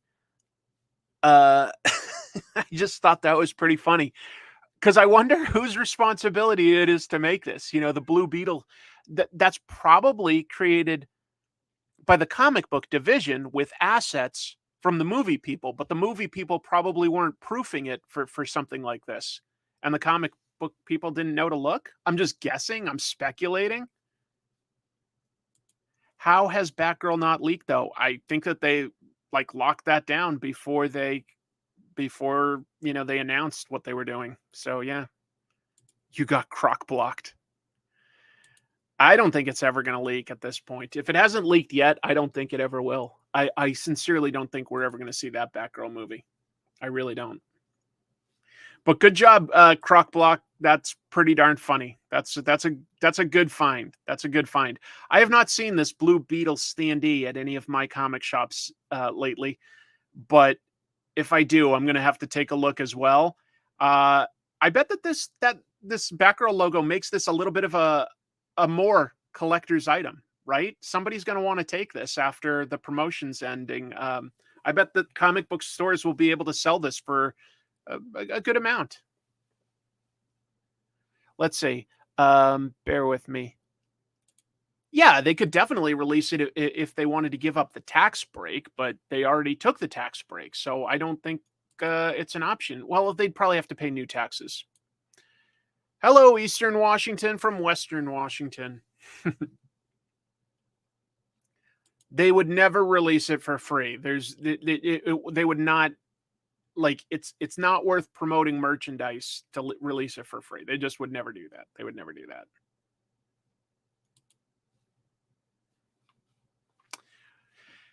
Anyway, I got a kick out of that one. Whoops. There we go.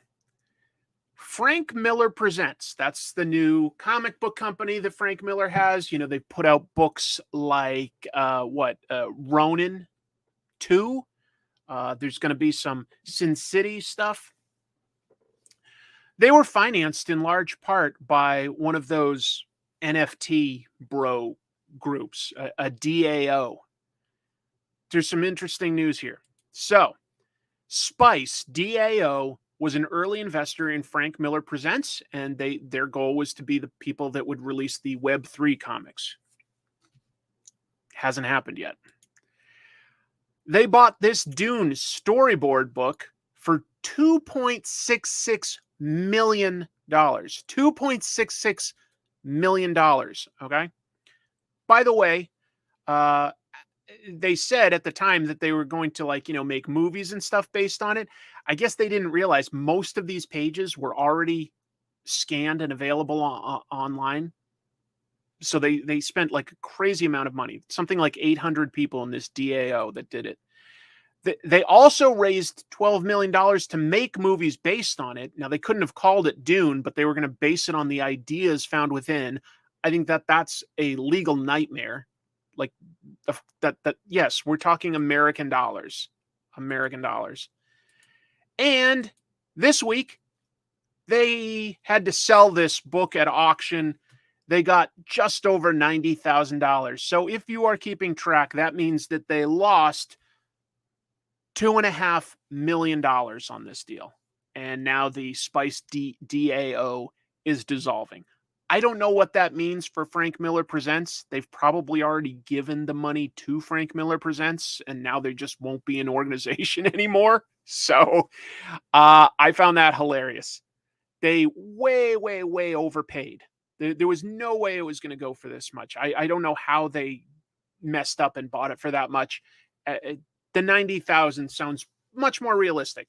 Basically Alejandro Jodorowsky was going to make a Dune movie. He got some amazing artists involved, like Mobius and let's see, who did the alien designs? Giger, H.R. Giger.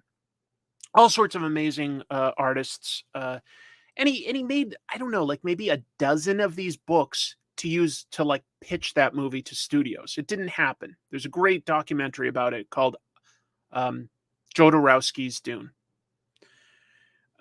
Hey, at least it pushed Alejandro Jodorowsky into making comic books. So that's cool.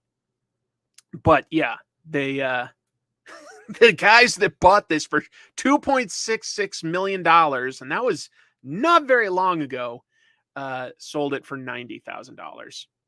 Yes.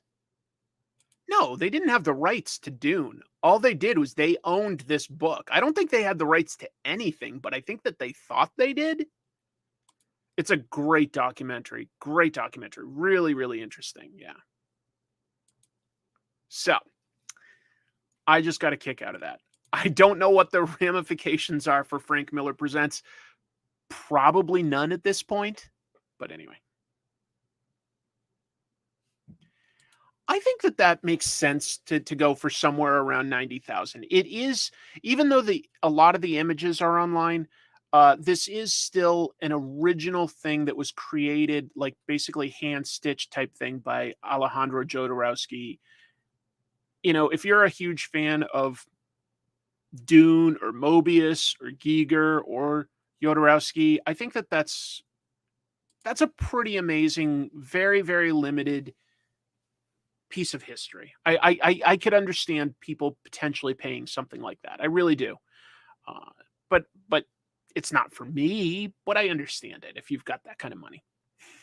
I can understand 90,000 a lot more easily than I can understand $2.66 million. Again, that's over $2.5 million. No, they couldn't have printed a book because, yeah, they bought that copy. That gave them no rights to the actual underlying intellectual property or artwork. Like Mobius's estate probably owns the rights to the art itself. Frank Herbert's estate owns the rights to Dune. They didn't own anything. They didn't own anything other than a physical copy of a book. Like if I went out and I bought, I don't know, I bought Kaiju number 8. Owning this does not give me the right to adapt it in any way. It's crazy. It's really crazy. I don't understand how people could have been that ignorant, but it happened. There was a comics robbery this week, pretty close to me too, and down in Portland, out of a storage unit this time. So it was called Extra Space Storage in Portland, Oregon. Some storage units were broken into just this past weekend. Rhea Riverenza, I'm guessing, I hope I pronounced her name right. She said, quote, "I had in this unit 11 short boxes, 150 comics in each, bagged and boarded. Over 1,500 books were stolen out of my unit here. It's a major part of my collection. I've been collecting since at least 2001, 2003 era. So a lot of those represent my cherished things. And I also run a small comic business, so that was a large stock of my store. My sincere sympathies, Rhea. Hopefully there was insurance since it was out of a storage unit. But I always put this kind of theft out there in the news because there's always a possibility that somebody sees these stolen books pop up, at a thrift shop or a pawn shop or a comic book store or online. And, maybe there's a small chance you can alert the police and these folks will get caught. If you're curious, there's a full list of the stolen books on the local news channel here. So you can always screenshot or come back to this. And there's a list of the comics that were stolen. There were a few in there that were good. She had, I think, 2 copies of Watchmen #1, for instance. A lot of it is much more recent. A lot of it is. But, yeah. He was an absolute legend and a great dude. Are we talking about... Who are we talking about there? Mobius? I don't know. I missed something. I do not watch Storage Wars. I'm sorry. No, I don't. What did I miss? Oh! Okay, hold on. I see what you're talking about, Jim. So Jim says, can we say rest in peace to my pal Alan Spiegel?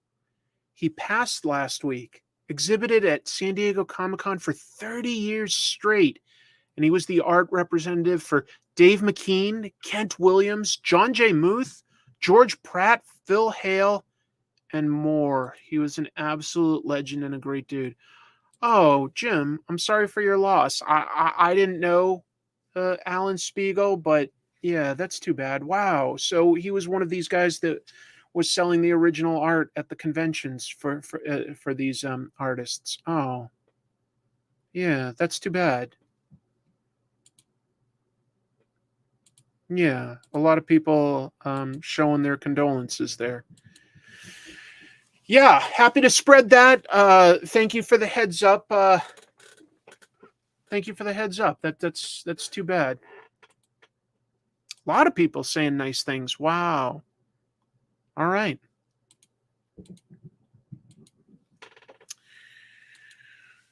Yeah, I feel so ineffective sometimes when there's something like that. But yeah, obviously, at least a lot of people here taking a moment to think about this guy.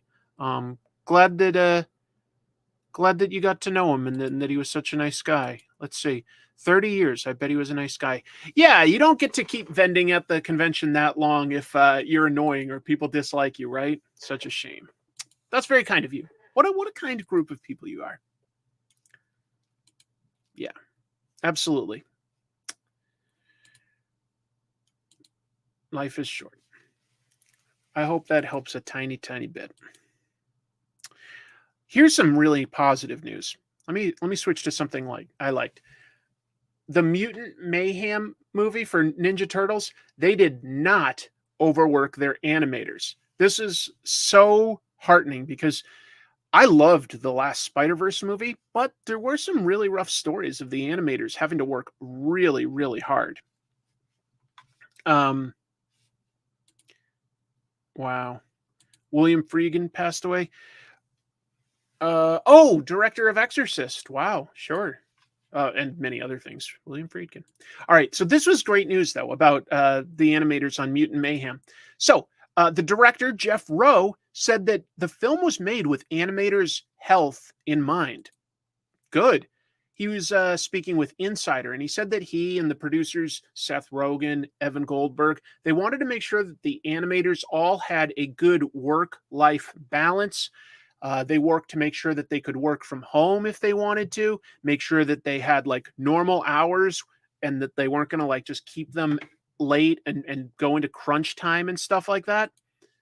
Here's a quote. He says, I asked Seth about that, and he is like, we want to make sure that our people have time away from that and that it doesn't become their entire lives. Here's a perfect Seth Rogen impression. I don't know, dude. I can't do an impression. I'd have to work on that. You know who can do a perfect Seth Rogen impression? Bill Hader. Look up when you have time. Bill Hader doing a Seth Rogen impression. It's eerie how perfectly he nails it. But thank you to these folks for being able to prove that you can create a really, really good movie without overworking people. Thank you. That sounds great. I'm not sharing the PowerPoint. Thank you, No, for speaking up. I took that down. Yeah. So there it is. Yeah. Your impression. My impression wasn't that good. Anyway, isn't that like just heartening though to hear that like they planned ahead and they were like, we're going to give you work hours and you're going to be able to leave at the end of the day. Just so good. And if you haven't seen it yet, I'll have a brief review, non-spoilery, on my next Comic Tropes episode, but I do recommend it. It's really funny. It's easily the funniest Ninja Turtles movie. I would say probably my second favorite Ninja Turtles movie. A lot of them aren't that great, but I do still love the original. It could just be nostalgia, but I also think it like was the closest to the Ninja Turtles that I was initially exposed to when I was growing up. So I really do like that first movie. I think it still holds up pretty well. I've rewatched it a couple times and I think it holds up pretty darn well. It's not perfect, but it's pretty darn entertaining. You could make the case that this movie is better. You really could. It's definitely funnier. Yeah, I saw Turtles Forever. That was pretty fun.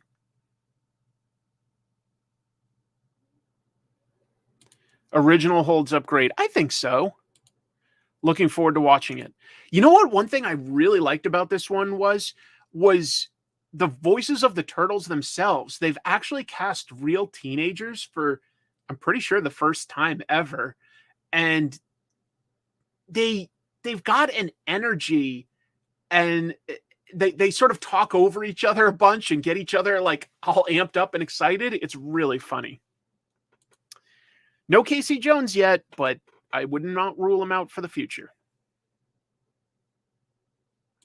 Yeah, I agree. I can't wait to share with you guys my new Ninja Turtles episode because thematically there are some things that cross over with this new movie. I'm really excited to share it with you. I got to finish editing it, but I think it's going to be a good episode that people really like. The 2003 Turtles were basically college linebackers. I think that they really went over the top, though, with those Michael Bay produced live action movies. Those Turtles were like 4 Incredible Hulks running around. They were so big. I think that the Ninja Turtles should be smaller. They are ninjas. They need to be able to like convincingly do like flips and be stealthy. I think they need to be a little smaller. Anyway. That's a good point. Yeah, Peanuts did cast some kids when they animated it. That's good. Well, they're very young in this, so they're still learning. But they've got skills. They do have skills. I like turtles.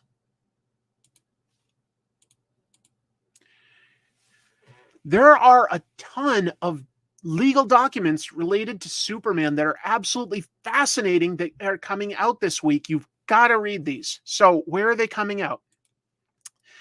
There's an auction house called Comic Connect, and they're selling off a bunch of historical documents that must have come from like the Jerry Siegel estate. They all involve Jerry Siegel, the Superman co-creator. These are really interesting documents that we've never seen before.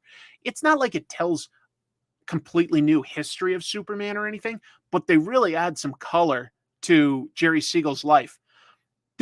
These are just some of the things that are in there. There's a letter from playwright George Bernard Shaw, who was born so long ago that it's absolutely amazing that he overlapped with them. He was born in like the 19th century, just to be clear. But he wrote a letter to National Comics, or his lawyer technically wrote a letter to National Comics. I think that they were exploring whether there might be some rights that were violated because George Bernard Shaw had written a play called Man and Superman. And, Superman was making a ton of money. That was not a common name, really. So that was interesting. There's a telegram from Jerry Siegel to National Comics president Jack Leibowitz saying that he had pitched a rejected idea that he saw was just used in Green Arrow. He was not happy about that. He's got all these poison pen letters that Siegel wrote to National Comics. Those are all up. And by the way, a lot of these things are only going for like $50 or $100. This is a piece of comic book history.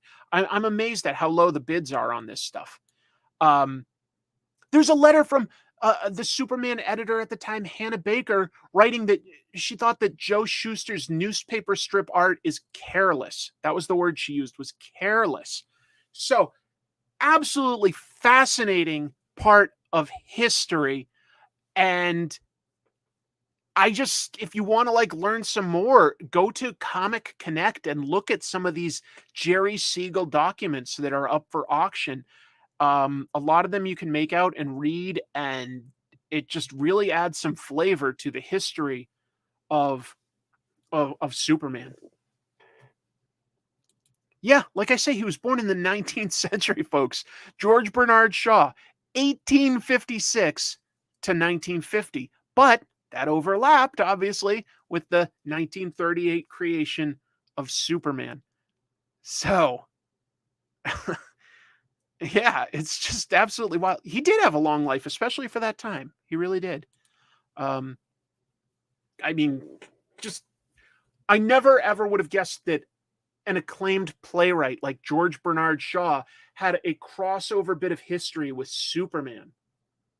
If you look, go to Wikipedia and like read up on this. It's just crazy.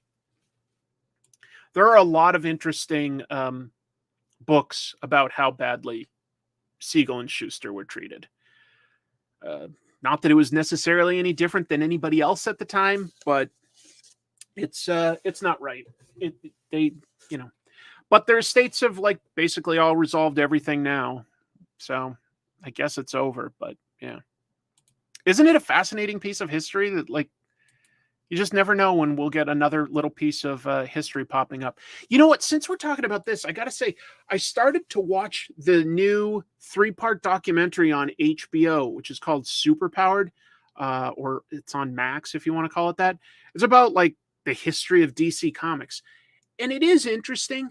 But boy, does it really focus on like the movies and adaptations and stuff, and like it would be a fascinating experiment to literally have a stopwatch and time how much time is given to artists, writers, and editors talking about the comics versus talking about like the movie stuff. It really would be interesting to talk to see like what they have to say. So it's interesting, but it's not excellent because it just keeps pushing this narrative that what's important is the adaptation. It's like, no, the important thing is the comics.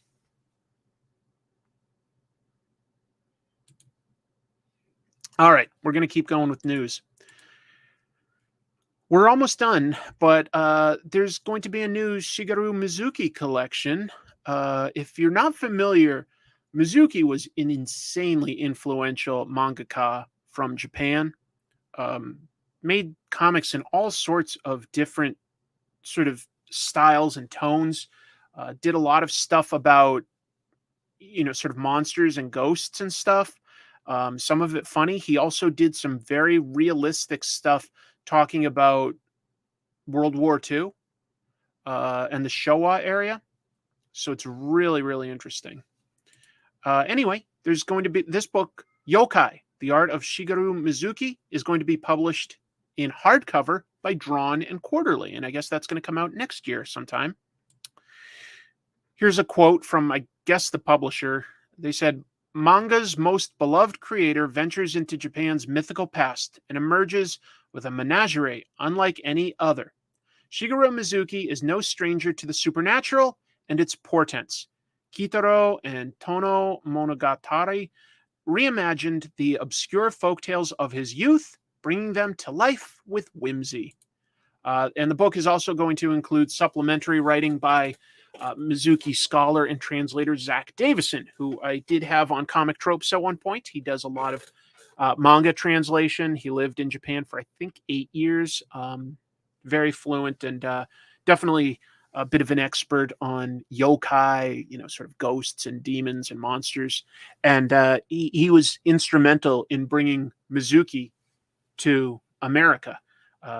It just hadn't been translated over here before. Yeah.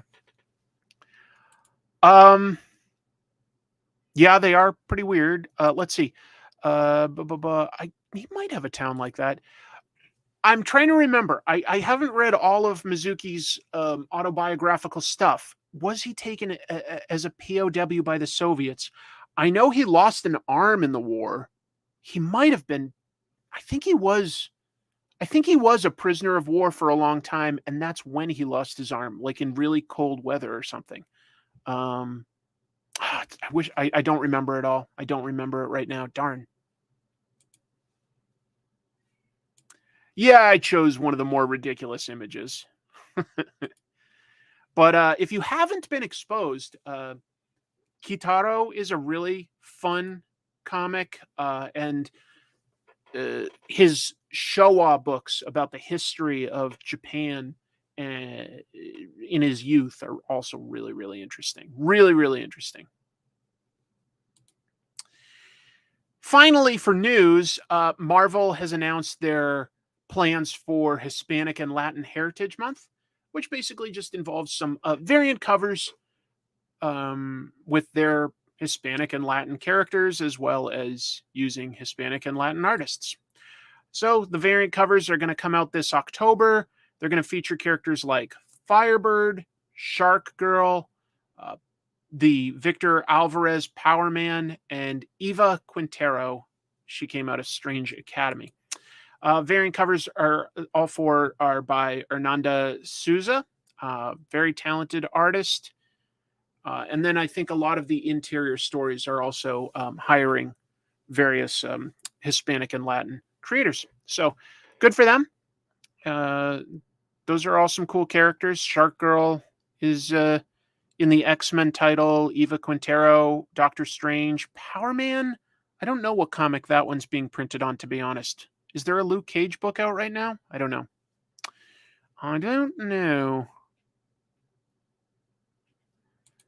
whoops.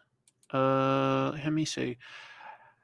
Have I read Sakamoto Days? First of all, no. It started in 2020, and I think you would love it. Since I started watching all your comic tropes vids, I have a newfound appreciation for cartooning and layouts. That's lovely to hear. Sakamoto Days. Noted. Noted. I will keep that in mind. Will the covers... But what? Hold on, where was that question? Will the covers be better than last year when multiple covers had characters eating tacos? That was DC. That was DC. This is Marvel. And DC did reverse that thing of like having Green Lantern holding tacos. They did reverse that before it was published. I would love Sakamoto Days. Okay. Thanks, folks. I will try to remember that then. That's it for news. Let me add another camera here. And we'll talk about some of the comics that came out this week before we wrap everything up. Extra camera. That's it. Let me add that to the stream. Go like that. Take this off.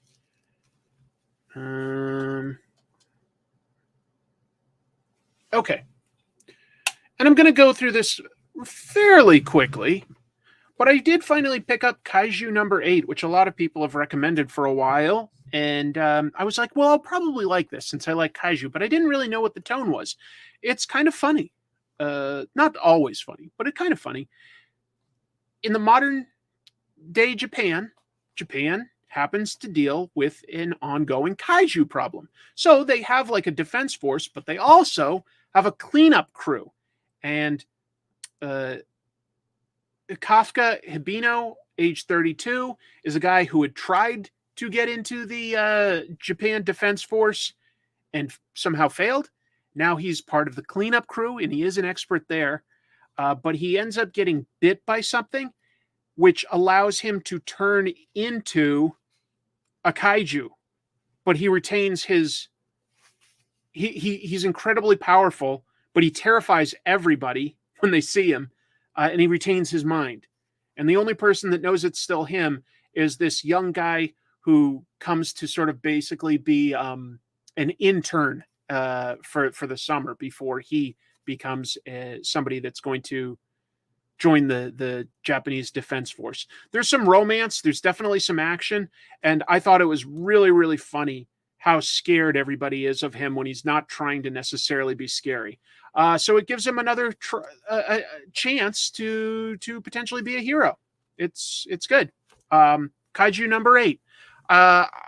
You know what? Yes, I was just about to say this, but Phil Dernier, you beat me to it. Oh, ChemDog did too. Yes. I loved the original Damage Control. That was, oh, hold on. That was a writer I really admired, but I'm so bad at names, I'm forgetting his name. Who created Damage Control? Oh, he was such a great artist. Writer. He's passed now. He was the half brother of Keegan-Michael Key. Dwayne McDuffie. Thanks, everyone. Thanks, Dwayne McDuffie. Dwayne McDuffie had such a great premise with Damage Control. This is a little bit like Damage Control, except it's like the main character does sort of get powers. I can't wait to read more.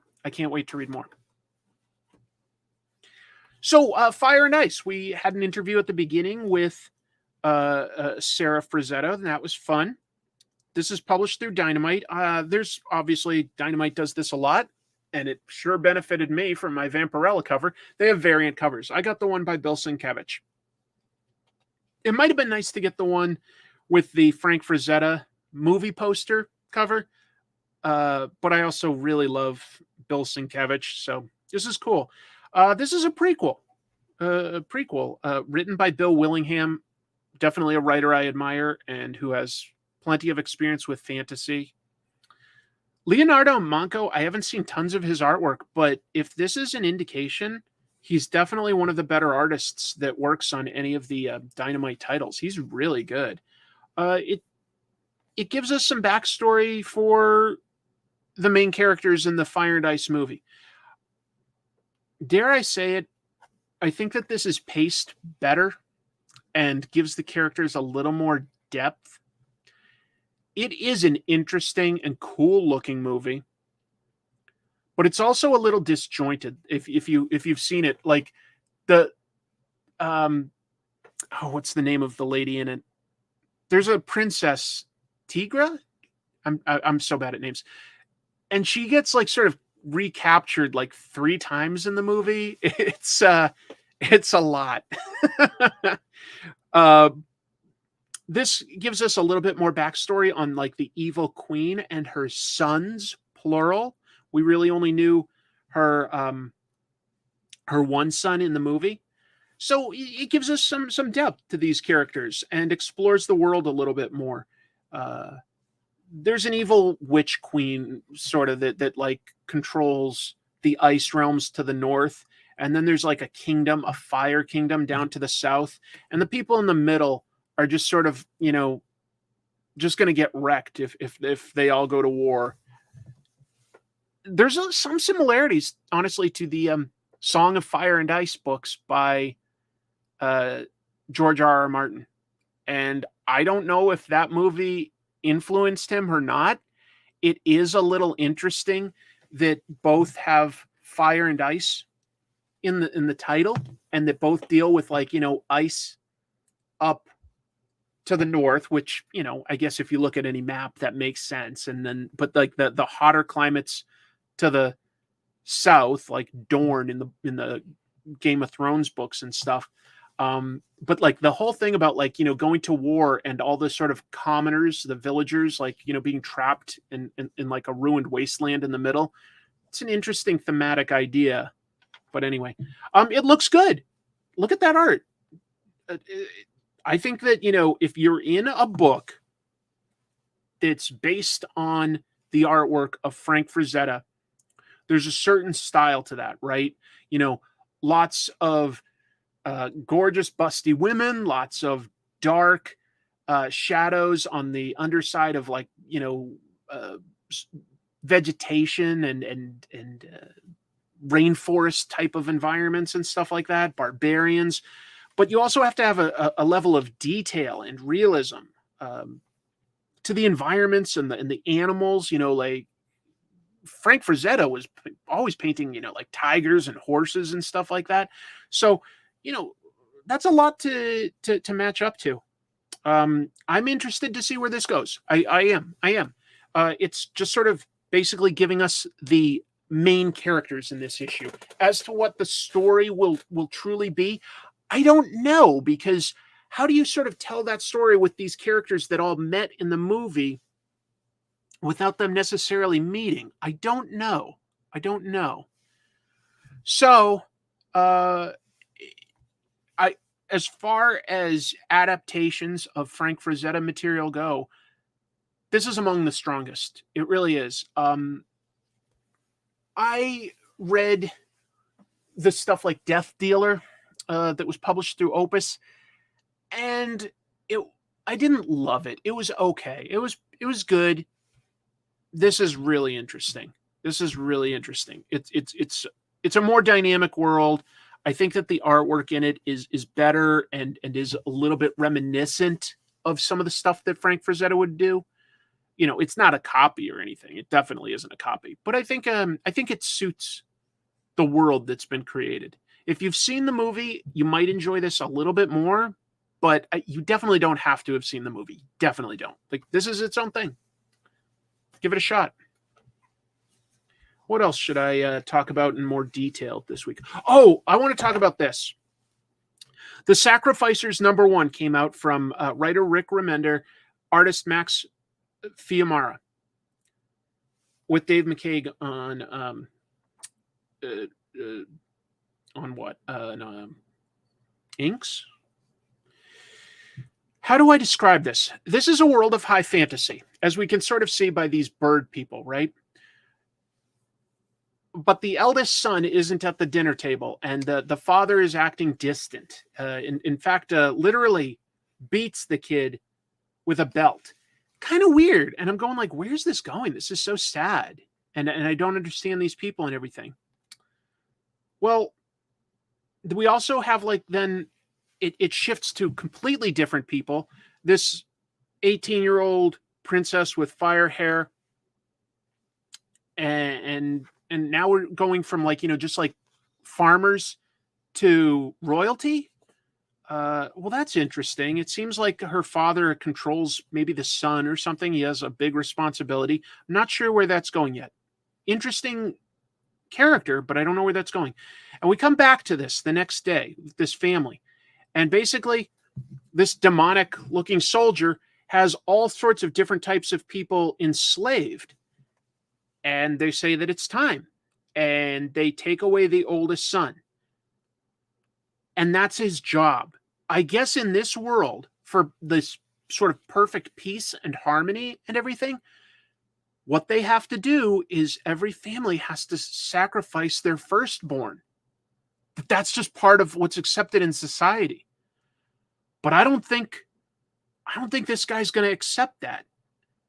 We're going to see. I don't know if she's going to accept that that's the way this world is supposed to be. It's a dark idea, but a really good one for fantasy and to like see where it goes. Here's something I really loved about this issue. Rick writes a pretty lengthy afterword here about his influences for this. And one I never expected, and something that it's never come up in our conversation. He's also, like me, a huge fan of David Lynch.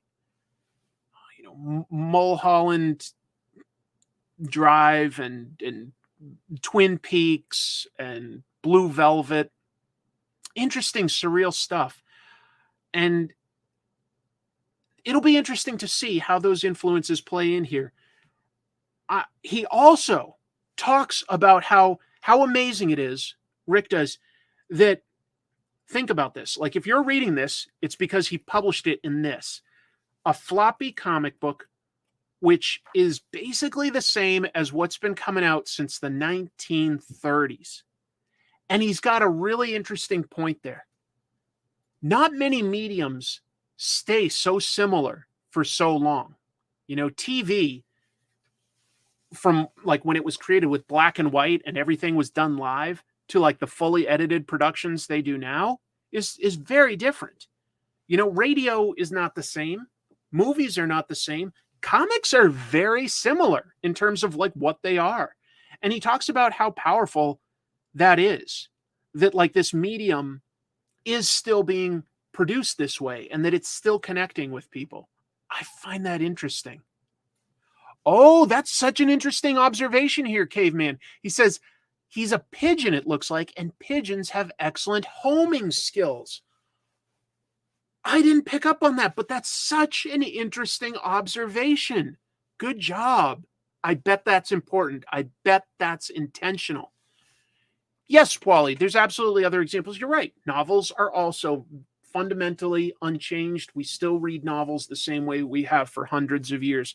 But I did admire that like comics are still produced this way. They come out in other ways too, but they are still produced that way. And I really admire that. I admire how much Rick loves comics and because I love the medium of comics. Yeah, you're right. Like the storytelling pace and the paper, that's changed. That's changed some. But if you put this in front of like a 9-year-old along with somehow a copy of Action Comics #1, to them, they would basically be very similar. Right? They would. Like they'd experience it a very similar way. They would. So I imagine I was impressed with that. As long as I'm talking about fantasy, because I went fire and ice and sacrificers, folks, it has been a good week for fantasy. Conan the Barbarian #1 came out. This is not really a continuation of the previous Conan series. It's not explicit exactly when this takes place in his life. The owner of the property, Heroic Signatures, has teamed up with Titan Comics to do it themselves. They're not licensing it to Dark Horse, IDW, Marvel, whoever. They're not. They're doing it themselves. but it is still written by Jim Zub, who was writing Conan for Marvel until very recently. And he knows the character very well. But what's really impressive is this artist. Is it Robert or Roberto? Hold on. The artist is Rob De La Torre. Let me show you this. Doesn't that remind you of the John Buscema Conan? Like, it's amazing how much fidelity there is to that style. It's not quite the same. I can tell that Rob is doing his own thing. He's got different storytelling techniques for like panel to panel, if you really know your Buscema. But the style is really similar. And I'll tell you, I think that that's a lot of people's favorite iteration of Conan. Look at that. That is gorgeous. Gorgeous. Yes, it's absolutely good coloring. This is by Jose Villarrubia, one of the best out there. The artwork, though, folks, this Rob De La Torre is so good. And here's what's cool. Conan's going up against a threat in this that is physical. These sort of like wild, almost zombie type of people, okay? So that's a physical threat. Cool. But it's way too big for him to defeat with just his sword. You know, he could beat 10 guys maybe. Maybe Conan could go up against 100 guys. But this is thousands. And these people have apparently overrun his original homeland of Samaria. So it's going to give him some of a personal connection to this threat, and he's going to have to use his smarts. Now, Conan is not a dumb guy. He's a barbarian, and I think a lot of people think that he's just a dumb guy with a sword. That's more of like the parody of Conan, like Gru. Conan actually is pretty clever. It's an interesting threat. You know, like he can fight them, but they're just too big to just beat all of them. So he's going to have to like come up with a clever way to beat them. But there is plenty of action, that's for sure. So this is a really cool take on Conan. Again, this has lots of variant covers. I got the one by Dan Panosian, who for my money doesn't do enough comics. He's so good. He's so good. I really recommend this. So we got 3 really solid fantasy books this week. I was as surprised as any. You know, I didn't know what to expect from any of these 3. These are all issue 1. They were all really interesting. I think the one that I'll ultimately be most fascinated with is probably going to be Rick's, just because I'm a fan of his writing, and I think he tends to have a lot of layers to his stuff, but top tier talent on all 3 of these books. So if you're going to get 3 great fantasy books in 1 week, it really makes me wonder if, like, you know, high fantasy is making a big impact right now in comics. And I usually feel like comics tend to be a little bit ahead of the time with what we then see appear in movies and TV. I really think that comics don't follow as many follow as many trends. They make adaptations too, but I really do think that comics tend to come up with original ideas when they're like, you know, creator-owned things or based on more original ideas and stuff. So we'll see. I'm absolutely a genius. Yes. So those were some that I read this week. I enjoyed Christopher Chaos, a weird mix of sci-fi and supernatural, but there's a lot to go over there.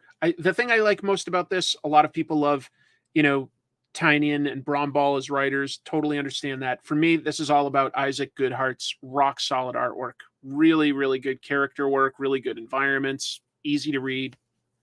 He's an underrated artist. We got the final issue of The Last Ronin. Wraps up a nice side story. I didn't like this as much as the actual Last Ronin series. It's fine. It's not bad. I just, you know, it's fine. This one was a little bit more fun.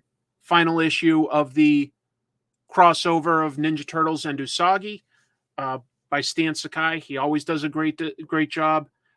Actually progresses things for all of the Usagi characters. This explicitly does take place within the Usagi Yojimbo continuity.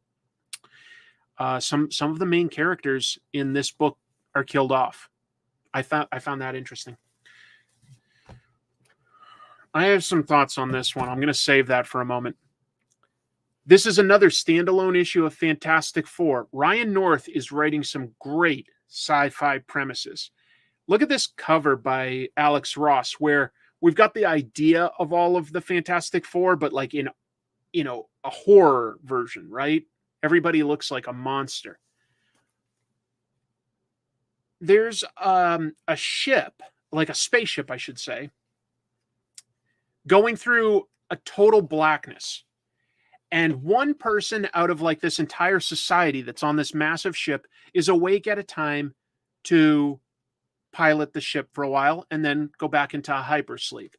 But each of them encounters really scary versions, we realize, of sort of like the Fantastic Four. But they come and they go. And each of these people over like 100 years, like every 100 years, somebody's woken up to take over the piloting and they find the last person dead. But the Fantastic Four are obviously not villains. So it's a total mystery. Like, why are they encountering hints of the Fantastic Four in such scary ways? I'm not going to spoil it for you. This is a good sci-fi story with a great twist. Reminds me of good sci-fi stuff like The Outer Limits or The Twilight Zone. This is really, really fun standalone sci-fi story. It's great. I didn't love this one, though. I don't like to end on something negative, but this is... I do have a couple nice things to say about it, first of all. Adventures of Superman John Kent has featured the John Kent Superman going into the Injustice universe, the comics and the video games of Injustice. Basically, this Superman's Lois was killed by the Joker. He went crazy and killed the Joker and sort of became a fascist, controlling the world. Well, John Kent is finally going to go up against him. And here's the way he defeats this huge fascist. I'm just going to show you because I was just stunned at this one. What does he do here for the fight? Okay, so they're finally going to have a showdown, right? This is a pretty huge ideology, fascism. He defeats him with a hug. I get what writer Tom Taylor's going for, and I usually like Tom Taylor's stuff a lot. And I think this could have been an element of the story. But the idea that like a really bad person who is killed and is like, enslaved people just needs a hug, just needs love. I don't think it's ever that easy. They have some deep-seated issues potentially where a hug could be part of therapy. But you need a lot of therapy to get over this. And to be fair, they don't exactly just like have this Superman announce, okay, I'm going to change my ways. They don't quite do that. But they don't come to blows. They don't come to a fight over ideologies. And I was like, is that really like fair when we talk about like how bad certain like political ideologies are? And the idea of being, he just is a fascist. He controls the world. The idea of like a hug from his son solving that or getting him to at least break out of his way. I just, like, could we do that with Kim Jong-un or something like that? Just have somebody give him a hug, like send in a soldier and get up real close to him and just go like, you just needed a hug, buddy. Could we have like somebody give Vladimir Putin, like send in his mom to give him a hug? Like that would never work in the real world, would it? It would never work in the real world. And I get it. This is a comic book, so we're allowed to play with that stuff. There's a little bit of emotional truth there. I think that this could have been a piece of things. If they revisit the Injustice world, I think the most fair thing to do would be to say that he didn't change. But I don't think they'd do that.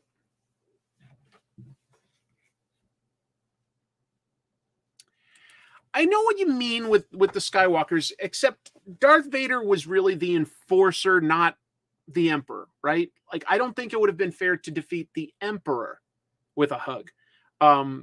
Darth Vader was more of like a misguided soldier. And I think that within fantasy mythology, that's fair. I think there's a part of this that's fair. There's an emotional like arc here where they're trying to like each get past their issues. Something about this execution didn't work for me, folks. It just didn't work for me. Plus, I mean, like, even the cover seems to promise a fight. No, we don't get that. Now, the artwork itself is gorgeous, though. Clayton Henry is a very talented artist. I think that the art is nice and clean. There's some good stuff to like there. There is. And I usually like what Tom Taylor writes. I felt like that this was just not fair. I don't know. Maybe I'm wrong. Maybe for other people, they were like, no, that was a satisfying emotional conclusion to this story arc on both ends. For me, it didn't quite work. I also felt like, this started with Ultraman, who is legit an evil Superman from a dimension where the entire Justice League is evil. Okay, cool. Kidnapped John. And I wanted to see that confrontation because in the comics history, Ultraman kidnapped John as a little kid and he was imprisoned and grew up like, in this like other dimension. He comes back and he's older. And that was tough for his parents to deal with, Clark and Lois. So a confrontation between John Kent and Ultraman, who was much stronger, it seemed, was an interesting idea that they just immediately get rid of by having Injustice Superman show up and kill Ultraman.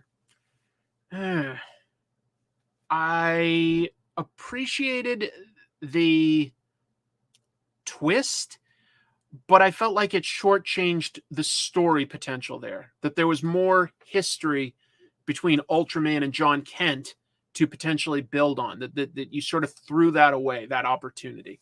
I don't know. Maybe I'm wrong. Transformers #1 isn't out yet. Void Rivals, I said, is fun. Talked about it like when it came out last.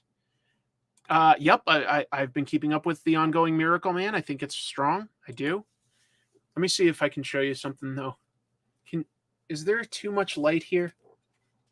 I was going to show you like the sun that I got yesterday. I don't know if you can quite see it. I think that the light is too bright. Oh, you can sort of see. Do you see this line here? Like this? Do you see this line? I got a red neck. I went to the Ren Fair yesterday for my birthday. It was kind of funny. That was good. I had a good birthday, by the way. My family was very kind. I got some great gifts, and included within those a new camera that I should be able to install here that will be higher resolution for like what I aim for when I draw and show you the comics and stuff. I'm pretty excited to use that. And my wife got me a soundboard. So I should be able to do things with, like, if I want to, audio clips like applause or laughter, or maybe even change my voice. I think that could be a lot of fun. Thank you. Let's see. Oh, I guess I'm getting a bunch of happy birthday wishes. I was looking for a tattoo. No, it's just a sunburn, sort of. Happy birthday. Let's see. Chris has a red neck to display his support of the independent Scottish prince. That's me. Fart noises on command? Potentially. Yep, looks like a lot of people want that. 30-second. I will take it. Robot voice when I learn how to use it. It looks a little complex, but I'm excited to just add some production value to the show. So thank you to my family. I got some really fun birthday gifts, and yeah, that was nice. It was a good birthday. I got to do something fun.